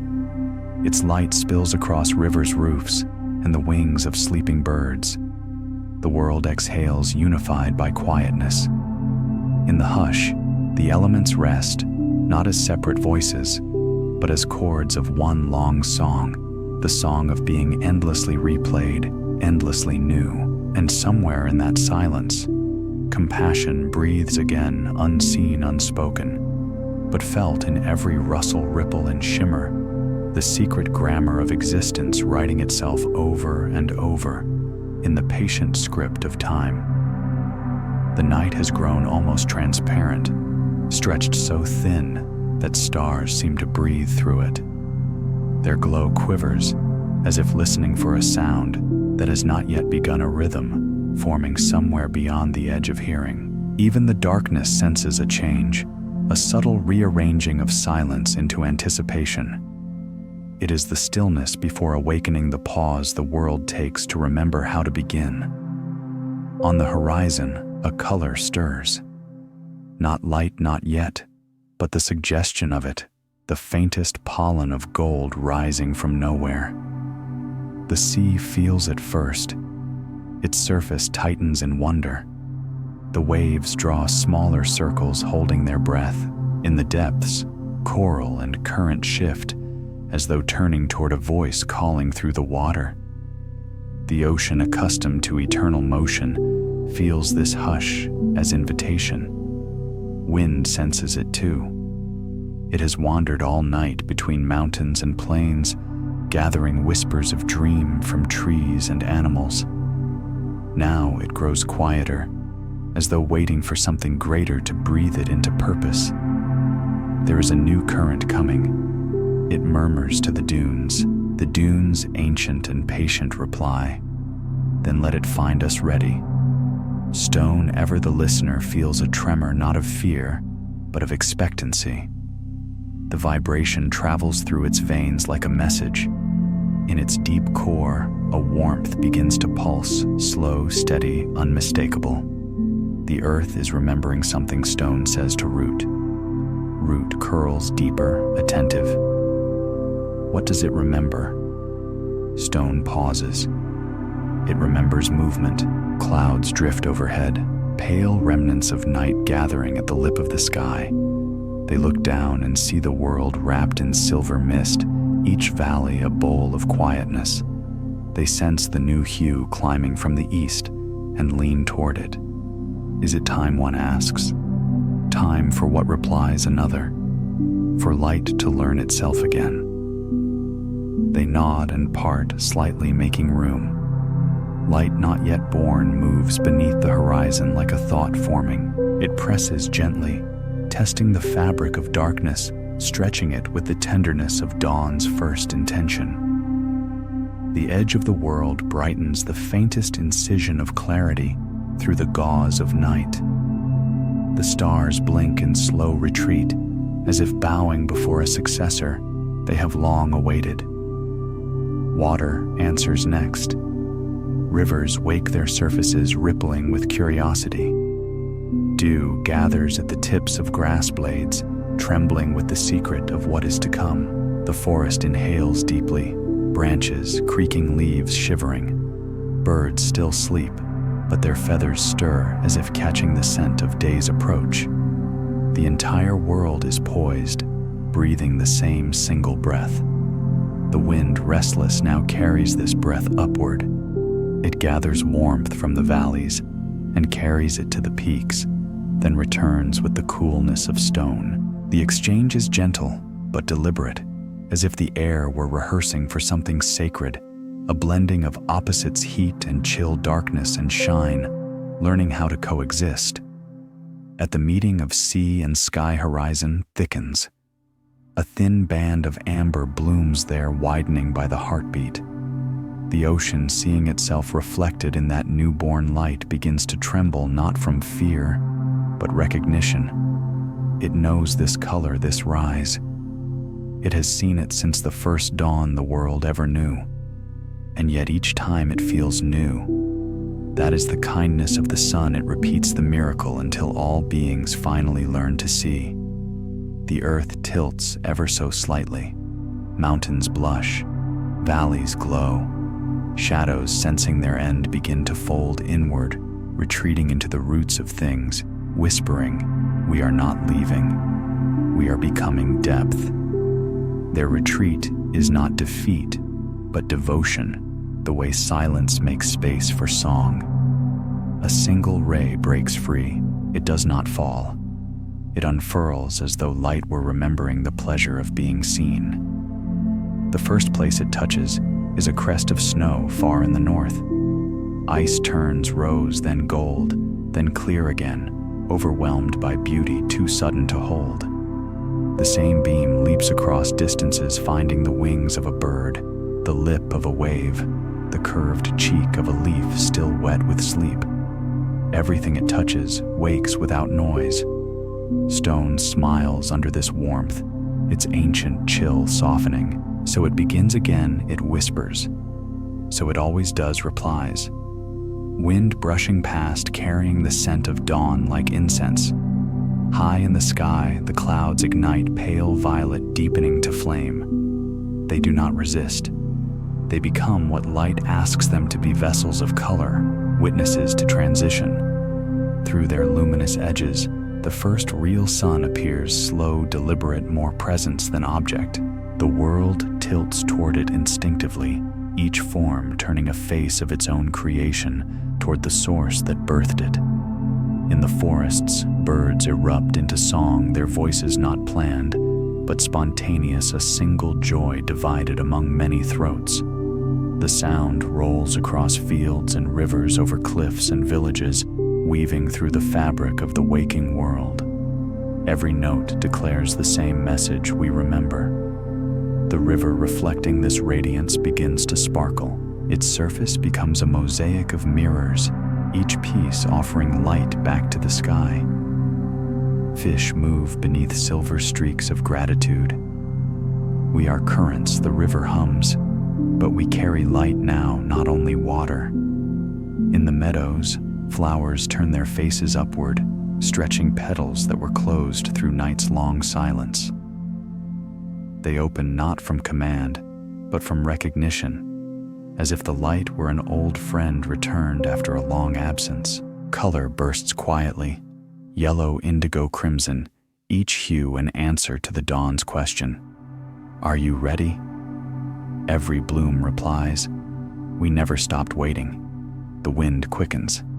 It runs fingers through the grass, lifting pollen dust and scent into the air. It twines around trees and cliffs, carrying the news to every corner of the earth. Day has returned.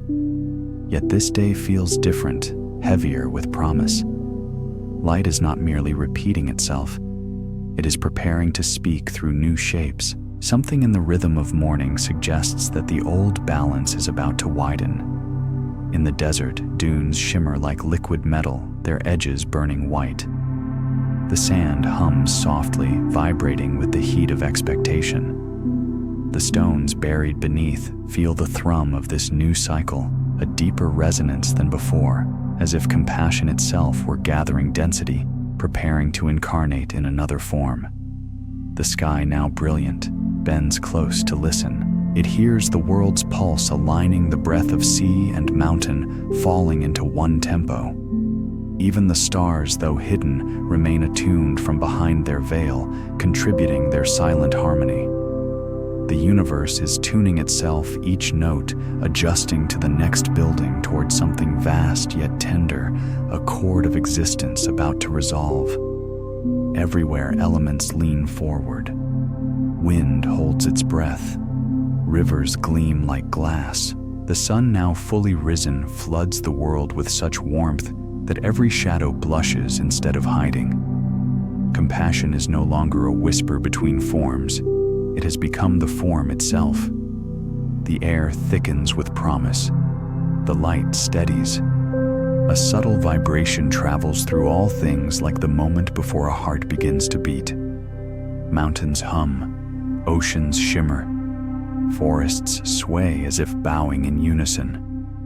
Creation stands at attention, aware that something more, something luminous and alive, is about to emerge. Then silence, deep and round as the center of a seed. The world inhales. The sun holds its breath. And in that single instant, all of nature listens, waiting for the next act of being to begin. First a pulse too soft for ears, too wide for space. The world leans toward it, the way a field leans toward rain. It is not a command, but a kindness, a seed syllable from which everything else will bloom. Silence receives it and becomes luminous. Darkness drinks it and turns clear. Light answers first, not as a blade that cuts, but as breath that warms. It rolls up from the horizon like a tide of gold spilling across the unmade plain. Where it touches emptiness, texture appears, grain as fine as sleep, shimmer as thin as thought. The radiance does not conquer. It coaxes. In its patient glow, possibilities loosen, then lift, then gather themselves into form. Water rises out of that light as a promise remembered. A single bead appears round, as yes, then another and another, until the air is jeweled. Beads join into threads, threads into veils, veils into rivers that carry the sky on their backs. The rivers taste the first curve of earth and invent the gesture of return. Bend, bow, continue. When they forget themselves in the wide basins, they widen the basins into lakes and teach them the art of reflection. The lakes say the first sacred sentence, I will hold what I am given, and in holding, make it brighter. Wind inhales, and with that inhale, the notion of direction awakens. It learns east from the mouth of dawn, west from the long eyelid of evening. It passes over the young waters and braids music out of their shivers.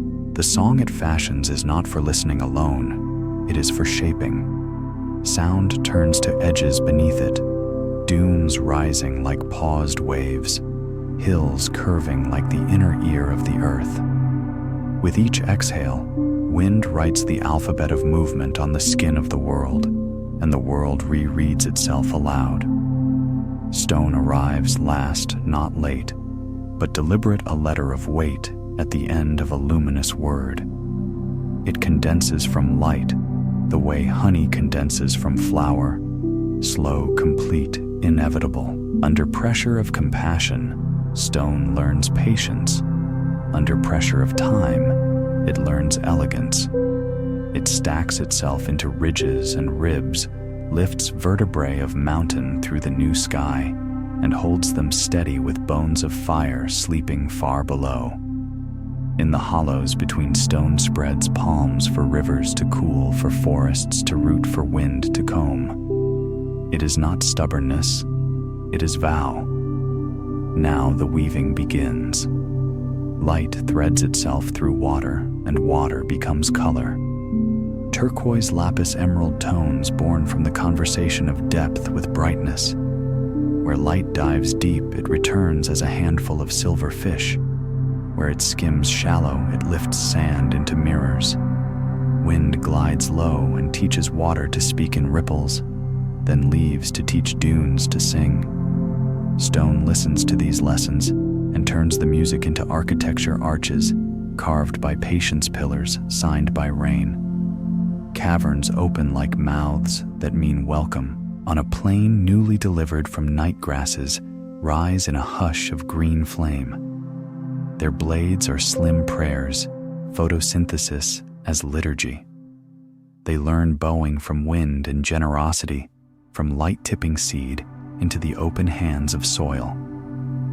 In the thickets along the water, reeds practice the art of threshold root in mud mouth to sky becoming flutes whenever breeze remembers a melody. Everything rehearses hospitality. Clouds condense out of the exhalations of rivers and leaves, gathering with the seriousness of monks and the playfulness of children. Their bodies shadow the newborn hills, teaching contrast to color, rest to heat. When they can hold no more, they loosen themselves as rain first, a courteous tapping, then a full-bodied drumming until the ground hums with satisfaction. Where each drop lands, the dust remembers it was once a vessel for life and opens. In the north, ice writes its clean geometry across the highlands and over sleeping seas. It is not refusal, it is clarity. Under it, water flows with the discretion of sages.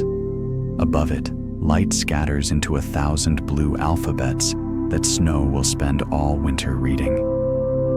When thaw comes, the gentlest revolution, ice returns everything it held, and rivers carry those bright syllables into deltas that braid themselves like forgiving hands. The wind becomes cartographer over basalt and loam. It drags the smell of salt and the rumor of rain. It maps absence as carefully as presence, leaving calm behind headlands, quiet in the lee of stones. Where it lingers, creatures not yet dreamed will learn their flight. Where it rests, seeds will listen for their names. Each gust is a page turned, each stillness a comma saving breath.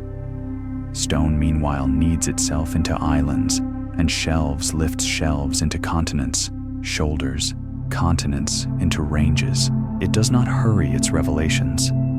Veins of quartz and copper shine like restrained lightning through the dark meat of mountains, a memorandum filed for future hands.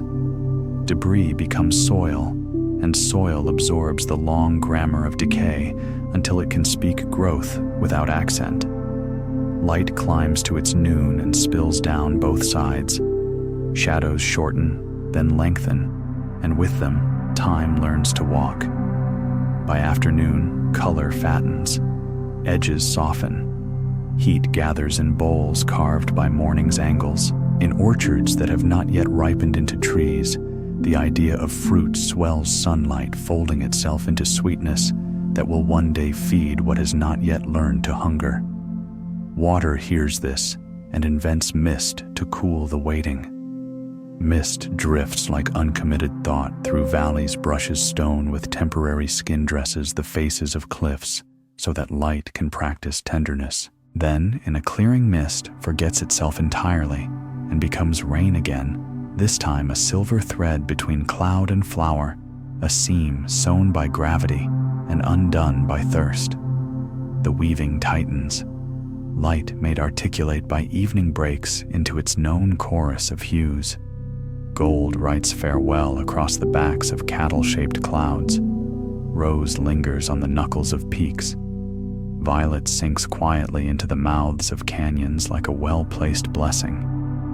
Wind slows to read these sentences out loud. Water stores them as reflections. Stone engraves their memory as warmth that will outlast night. Night, when it comes, is not an end, but a loom. Stars take their stations and pull darkness through themselves until it glitters. Constellations assemble like councils of elders or children depending on who looks. They practice non-interference, shining without decree, guidance without pressure.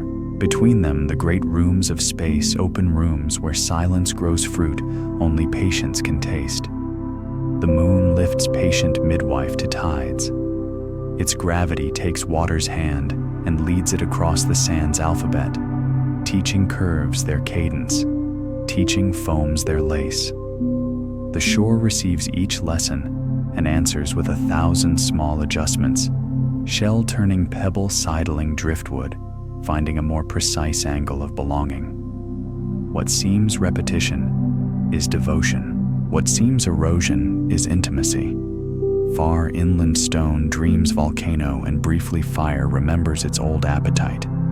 The mountain opens its red mouth and pronounces new land. Lava moves like slow thought, dangerous because it is true, and when it cools it marbles black glass with green intention.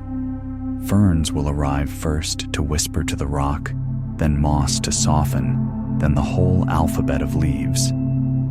Creation is patient because it knows the ending. Everything returns as generosity. Dawn arrives again inside this night, not on the horizon, but in the eyes of owls, in the backs of beetles, in the stealth of roots. Even asleep, the world composes morning. And when morning finally stands at the rim of earth, it comes as a certainty so gentle, even shadow smiles to make room. A second cycle begins, birth refining birth detail, ripening detail.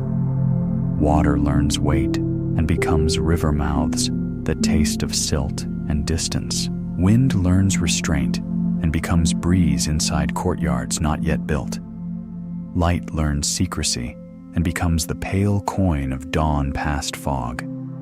Stone learns humility and becomes sand, thousands of glittering arguments all agreeing to shine. Creation continues not by addition alone, but by refinement, less rush, more listening. Light waits for just the right angle to lay silver on the scales of a fish. Water slows so moss can speak. Wind lowers its voice to avoid disturbing the prayer of ferns. Stone shifts so a sapling can keep its straightness. Every element acts like a hand holding a cup for another to drink, and then quietly forms within forms appear spiral, hidden in shell hexagon, within snow tessellation, in cracked mud logarithm, in the turn of a fern's fiddlehead. Pattern reveals compassion's mathematics, nothing wasted, everything carried. The world learns efficiency, not as austerity, but as elegance, enoughness, as a law. Rains come in their seasons, and with them the long conversation between abundance and rest. Flood writes its argument swiftly. Delta answers with patience. Drought speaks in the careful diction of survival. Cloud replies with open vowels of relief. Fire remembers hunger and cleans the underbrush. Soil remembers recipes for return. Even catastrophe seen from compassion's height is a gardener. By now, the loom of night and day has woven a fabric strong enough to hold surprise. Aurora threads lime and violet into polar dark. Monsoon braids thunder into heat-sick afternoons. On a salt-flat mirage rehearses the ethics of appearance, reminding light that truth and beauty can coexist with illusion when the ground is honest. Everywhere the elements practice trust. Wind surrenders to mountain. Mountain surrenders to river. River surrenders to sea. Sea surrenders to sky. Sky surrenders to night. Night surrenders to light. The round is unbroken. At the center of this weaving, a quiet law brightens compassion, as fit as cadence, as exchange, that leaves both giver and receiver larger. Light realizes it has never traveled. Everything has come to meet it. Water realizes it has never fallen. Everything has risen to greet it. Wind realizes it has never wandered. Everything has waited to hear it. Stone realizes it has never slept. Everything has leaned upon its wakefulness. The world stands completed for the moment, never finished, always whole. A new shore cools in starlight. New rivers learn their first bends. New winds draft their first maps across the backs of newborn dunes. New stones settle into old vows. And everywhere creation's first word echoes the one the pulse spoke into silence before sound existed. Yes, the weave holds. The song continues. The loom never rests, only pauses long enough to admire its own mercy. What has been born does not tremble at impermanence, it beats by it. Each cycle is a gratitude the last cycle taught. Each form is a gift wrapped in its own return. And under it all, through it all, the compassion that began as pulse keeps time so steady, so gentle, that the world mistakes it for its own heart and is not wrong. What has been woven begins to breathe in long, even measures. The world, new yet ancient in its remembering, settles into cadence, not a clock's insistence, but a lung's mercy, inhale of abundance, exhale of return. The first season takes its seat like a guest the table always expected. Spring arrives as a kindness the soil had already prepared for. Frost loosens its glittering fist and becomes listening. Under leaf litter brown vowels soft with last year's endings, the syllables of green gather their courage. Buds practice silence until silence ripens into opening. Sap moves in trees as if the earth were thinking in sweetness. Rivers run clearer urgency without haste. They pull secret threads of snowmelt from valleys where shadow kept its cool. The air, thinned of winter's stories, learns a new alphabet of scent rain, rehearsing on stone pollen, sketching future fruit in the margin of wind loam, untying its knot of sleep. Light lengthens, like a promise that keeps its word in increments. Morning steps earlier through the doorway of horizon and finds everything standing to greet it. Grasses compose sentences of tenderness the hoof will later read and leave unbroken. Ferns uncurl like green questions answered by the patient grammar of shade. Clouds relieved of burden drift as parentheses around blue. Then summer answers not as a shout, but as a steadying hand. Heat takes its rightful place and polishes distance to a shine. Mountains hold their breath longer. Lakes drink light until their surfaces mirror the sky's deeper tone. Fruit completes the theorem of blossom-proof in sweetness, and the air carries a low hymn of insects, a woven field of sound that blankets noon. Wind slows its parlance, speaking in fans, and sighs, granting leaves the privilege of offering shade. Storms, sincere and brief, arrive barefoot over the hills, wash the afternoon's forehead, then bow their way out to sea. On coastlines, tides refine their etiquette. The moon lifts them with a gentler wrist. They come and go in bowing arcs, each return informed by each departure. Shorebirds stitch beads of footprint into the damp hem of sand, and the ocean reads the necklace aloud, then erases it carefully. No theft, only the courtesy of beginning again. Kelp forests rise and fall with a choir's discipline, green robes breathing with the metronome of swell. Far below, currents ferry messages in cold script nutrients from the deep's tidings of polar night rumors of ice's slow dance. Autumn steps in softly, a librarian of color. The year lowers its voice so that subtler hues can be heard. Leaves translate light into flame and rehearsal into release. Ochre, russet, blood orange wine. The palette of relinquishment spreads its careful hand over hills. Each leaf loosens the claws that kept it fixed. Each lets go without scandal, and in the letting go teaches wind the art of carrying without claim. Fields pause on their exhale. Stalks stand spare as lines of a poem after revision gleaned of excess, but rich with meaning. Even rivers sound deeper, same channel, lower note. Stone continues its patient mentorship. Freeze and thaw apprentice themselves to sculptor and scribe. Cracks widen not from violence, but from the form's desire to introduce space. Pebbles hold sunlight from the day and release it to dusk as small kindnesses. Canyons speak again in the language of echo, and the sky replies from the now earlier doorway of stars. Winter gathers not as negation, but as a simplifier.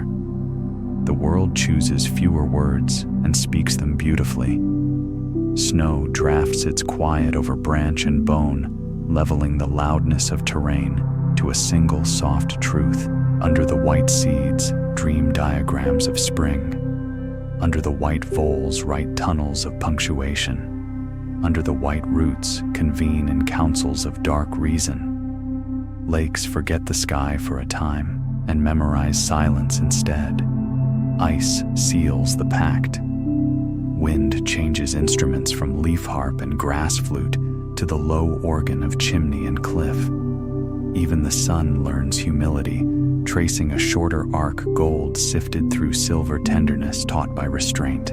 Across the latitudes, the choreography changes steps, but the music remains. In the tropics, rain and heat trade crowns. Wet season swells the rivers into mirrors too full to be held. Dry season sharpens scent and shadow, teaching acacia and baobab the art of saving song for when it is most needed. Monsoon arrives like an answer. A continent has been composing for months. Thunder stitches the land together. Frogs wake with the authority of prophets. Clay remakes its face in every village of termite and reed. Far north, Aurora keeps winter from forgetting the vocabulary of color. Magnetic rivers pour ribboned light across night's patient fabric, and the snowfield listens with eyes wide open. The sea wears a lid of pearl. Beneath it, whales move in paragraphs of breath and story, each surfacing a period that turns to mist and vanishes, meaning carried on. In deserts, the calendar is a ledger of brief miracles. A single rain invents a meadow overnight cactus, flowering in mathematics ocotillo, igniting with red flames that do not burn seeds, that waited a decade untying their fists. Sand studies wind until it knows by heart how to hold shape and how to forgive it. Heat writes mirage across noon and then erases its own trick, leaving truth shining bare as bone. Forests mature into cathedrals. Trunks become columns, crowns a vault of green-stained glass. Mycelium scripts pass underfoot, a telegraph of sugars and warnings. Generosity moving through shadowed corridors like light with patience. Fire visits in its rightful years, not as hunger, but as cleansing, clearing the throat of undergrowth so new voices can join the choir. Ash sinks, altars blesses. Blackened bark wears its charcoal as an honest sash, and next season's green returns brighter for the brevity of loss. On coasts, salt marshes learn the step between land and sea accordion ecosystems, breathing in and out with the moon. Mangroves write their calligraphy of roots into brine, catching silt building cradle, convincing the shoreline to trust their knitted fingers. Coral recites its polyphonic psalms, polyps building cities out of patience and light. Bleach sometimes visits like a harsh teacher, but tides and grazer and time combine to tutor return. The reef remembers. The reef mends. Mountains recline into their ages. Glaciers move at the speed of vows, slow blue syllables grinding truth into valleys that rivers can later articulate. Talus collects the footnotes. Alpine meadows lie like rugs woven by wind out of short flowers and longer light. Thunder uses the peaks as drums, and the peaks astonished do not object. The sky keeps its long diary. Solstices place their bookmarks, one where shadow is most articulate, one where light completes its sentence. Equinoxes level the scales so that day and night can bow to each other precisely in the doorway. Constellations inch across centuries. Precession hums its deep wheel. Meteor showers scribble punctuation that no eye owns and no eye forgets. Everywhere the world perfects the art of return. Rivers flood and fold back, leaving silk on their banks. Prairie breathes out bison and grasses that remember hooves even when hooves are far. The grass bows anyway. Tundra tucks birds under its wing for a season, and then lifts them back to skies that know their names. Even stones migrate inches a year, but shore down slopes into streams toward ocean into sand, ready to be sky again someday, as glass of wave. Light learns mercy in shadows, and shadows learn mercy in light. Neither is in error. Each keeps the other honest. Noon makes no apologies for its clarity. Twilight makes none for its kindness. Night arrives each time with a lantern of stars and leaves before it burns the world with too much wonder. Rain does not begrudge drought its lesson. Drought does not scorn rain its sudden generosity. They share the field without rivalry, writing a record of resilience in rings of wood and wrinkles of clay. Frost prints lace then withdraws before cruelty. Thaw refuses to boast, letting crocus translate. In the belly of the world, magma remembers how to be patient. Only sometimes does it lift the crust to remind everything above that change begins below. Earthquakes speak briefly and with power, but the long speech is given by roots knitting cracks, and by water finding new paths, and by time, whose voice is deep and unafraid. So the world matures not toward perfection, but toward fluency. Each element learns not to imitate the others, but to harmonize, offering its timbre to a score that replenishes itself. Compassion shows itself as fit as timing, as the grace of enough, the exact rain, the precise wind, the patient sun, the stone that refuses to hurry a river, and thus teaches it the beauty of curve. And always impermanence carries the lantern. Leaves fall and make soil generous. Snow melts and makes rivers speak. Fires cool and make meadows bloom. The shore is rewritten and becomes more readable. Nothing mistakes itself for forever. Everything volunteers for the next form of praise. At dusk, summer loosens. At dawn, winter yields. Between them, 1,000 shades of consent. The earth turns its quiet face through space, like a sleeper finding the cooler side of the pillow, and stars watch without verdict. The days make their necklace of light and dark, and do not break the thread. What began as pulse is now heartbeat, wide enough to include silence, steady enough to carry storm, tender enough to hold the smallest green astonishment opening where no one sees. The world knows its breathing. The breathing knows its world. And in that mutual recognition, the loom works on weaving season into season, tide into tide, lesson into lesson, no hurry, no remainder, no regret. The fabric does not finish, it deepens. Evening leans long across the world, a hand smoothing the day's bright hair. Heat loosens its necklace of hours and lays each bead carefully in the west. Hills dim to velvet. Rivers trade their silver tongues for darker vowels. It is the hour when sound forgets its edges and light remembers gentleness. The season, whichever one the land is wearing, folds itself neatly, a garment placed on the chair for mourning that may or may not come. Wind, lately fluent, begins to speak in shorter sentences. Its grammar softens to breath, then to suggestion. The grasses take the cue and lower their green eyelashes. Trees, long scribes of weather, put away their quills and sit with the unwritten page of dusk. Even the ocean grand orator shortens its lines, a quieter declension of swell, a hush between the commas of foam. Everything practiced now understands the value of restraint. Clouds grow contemplative, thinning their arguments until only agreement remains. Their last colors, peach wine ash, slide down the sky's wide ribs and come to rest at the horizon like folded shawls. High above, a thin crescent pierces the blue and draws it forward, a needle pulling night through day with invisible thread. The first stars do not arrive. They are unveiled. They hold themselves with the modesty of lamps in a home that has learned to share its light. Stone receives the evening first and deepest. Warmth stored in daylight's ledger is paid back to air in small coins of comfort. Canyons cool like cups set out for rain that will not come tonight. On peaks, a last gold fingerprint fades from granite and is not missed. Stone was here before light and will wait long after patient custodian of silence. To endure it, murmurs to root and lichen, is to listen until even listening sits down. Water listens too, but its listening is movement. Lakes smooth their skirts. Rivers slacken to a single silver thought. Marshes breathe without ripple, showing the sky its own face untroubled.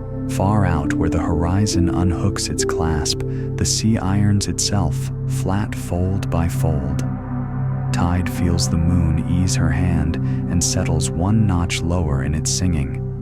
Salt remembers snow it once was and does not complain. Light, seeing its work well held, begins the art of departure.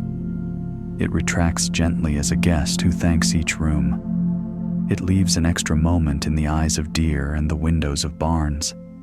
It places a quiet on thresholds so that doors will close as blessings, not conclusions. Then light gathers itself into the west until west becomes an altar, and the sun, an ember lifted in both palms, descends behind the line that is not a line, but a promise return will never be a stranger here. Across the earth, creatures accept what is offered. Wing folds to feather, paw tucks into fur, petal tightens into remembered bud. The hive lowers its volume, the den releases its heat. Burrows braid the cold with straw and sleep. In one meadow, a fox prints a single sentence in frost and ends it with a tail flourish period. Wind edits it kindly. Nothing hoards noise. Every sound is a consideration. Now night rehearses its craft in earnest. It threads dark silk through the branches and draws it snug to the trunk. It lays a cool hand across roofs, reads the day's story in chimney warmth, and steps aside. In cities, windows show constellations near at hand. In deserts, constellations show windows into nowhere that is everywhere. The sky deepens until it tastes faintly of iron and space. Stars lean closer, but not to instruct, only to share a common quiet. Even fire grows thoughtful. Hearths burn lower. Volcanoes count to 10 between slow breaths. Lightning restocks its cupboard and turns down the lantern. Heat becomes memory held in embers and cores and seeds. The world's warmth is not extinguished. It is archived, a library of summer waiting beneath the page of winter. Compassion takes the form of storage sugars in roots, stories in rings, maps in the marrow of birds. Frost rehearses lace on stubble and gutter, a delicate jurisprudence that harms nothing living. Dew decides against itself and stays in the air, ghost of a kiss withheld, so that leaves will not shiver. Mist returns to valleys to fetch what dusk forgot, one more fold of gray, a scarf for the throat of the river, a veil for the first hour of sleep. Across coasts, the sea's great chest rises less, falls, less a lullaby downshifted. Beach stones cool into clarity, their wet surfaces turning from mercury to basalt. Shells close their pewter eyelids. Tidal pools dim like rooms with their lamps off, keeping only a nightlight of planktonic green. Foam writes a last small word and erases it by instinct, humility made fluent. Forests unfasten their voices. The leafed cathedral that rang all day with photosynthetic hymns lowers to hum. Branches loosen tension from their shoulders. Owls unfurl punctuation across the dark, but even their exclamation is muffled felt. Mycelium hums the low continuo, a subaudible reassurance that what falls is fed. What is fed becomes rising, and rising learns to fall again, without grief. The continents large with age exhale and sink. Ridges ease plains, settled deltas rest their splayed fingers. Glaciers hold still as thought suspended before choosing truth. In the equator's belt, thunderheads withdraw their silver drums into cupboards of cloud. In the poles, aurora bows one long curtsy, and gathers her ribboned skirts. Now, a wider quiet gathers at the world's hem, as when a tide somewhere beyond sight begins turning. The quiet advances not as a blanket thrown, but as an invitation the heart recognizes, and the lungs obey. Breath lengthens in deer and dung beetle and kelp, and canyon wren and barn and banyan. Even mountains whose respiration takes millennia sit a fraction deeper into their seats. Language leaves last. It lingers in creeks that chatter even in darkness, in the soft arithmetic of crickets, in the murmured disagreements of rafters and wind. Then words, too, grow spacious. Syllables stretch until vowels become the whole poem. And then even vowels remember they are only shaped air with nowhere to go and nothing to name. Light, what remains of it, steps backward across the threshold and closes the door with 2 fingers. The latch does not click. The hinge does not complain. Darkness, which is not opposite but elder, resumes the house. It moves through rooms with an intimacy that requires no sight. It knows where everything has been put and where everything belongs when put away. Beneath soil seeds fold further into yes, a yes, so complete it cannot be heard.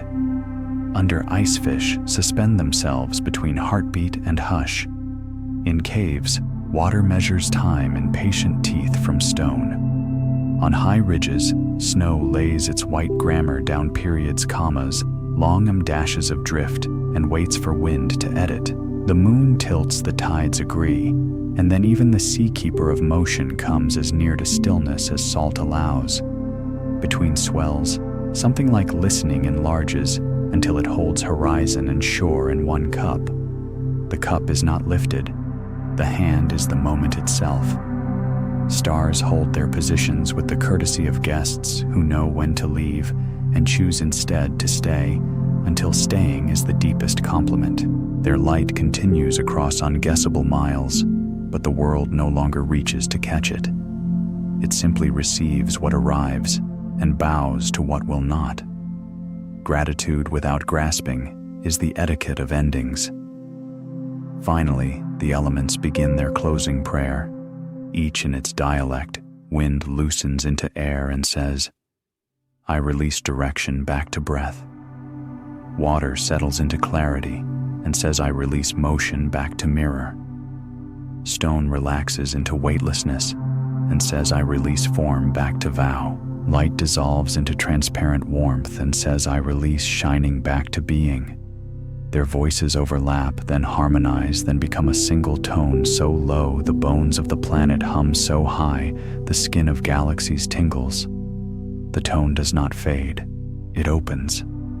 In opening, it reveals not silence behind sound, but the sound of silence itself, the original pulse the world mistook for its own heart, and was not wrong. Edges blur as mercy refines, shore into sea shadow, into night branch, into breeze breath, into space. The map curls at the corners and becomes landscape again. The calendar lifts its hands and becomes weather. What was named returns to namelessness as a kindness to all things that must begin once more. There is no extinguishing here, only recollection. The loom pauses with the shuttle at mid-arc warp, and weft relaxed into mutual trust. The cloth drapes across the knees of no one, and everyone warm with the day's stories, cool with the night's long listening. If there were an eye to see, it would see this resting as fullness. If there were an ear to hear, it would hear the world pronounce its last word softly, and find it is the same as the first yes. The field is unbroken again, not emptiness capacity, not absence arrival without form. It stretches with the ease of eternity, weightless whole awake. Nothing stands apart to witness it, and so nothing stands apart to suffer. Compassion has shed even the need to move. It abides as the condition in which movement will be possible when called. Somewhere far or near meaning, no longer applies, a seed takes a deeper seat. Somewhere, a horizon gathers its gold. Somewhere the tide turns again with the courtesy of the first time. The circle is not closed. It is continuous, but tonight, it rests a palm laid on the brow of being the blessing that needs no priest, only the willingness of all things to be touched. The world sleeps inside its own promise. The promise sleeps inside its own world. And stillness vast and simple keeps watch without watching. What was woven has returned to thread. What was thread remembers the loom. What was the loom remembers the hand that was never separate from the cloth. The pulse waits, patient, smiling. Whenever it speaks again, it will not be louder, only as gentle, only as true.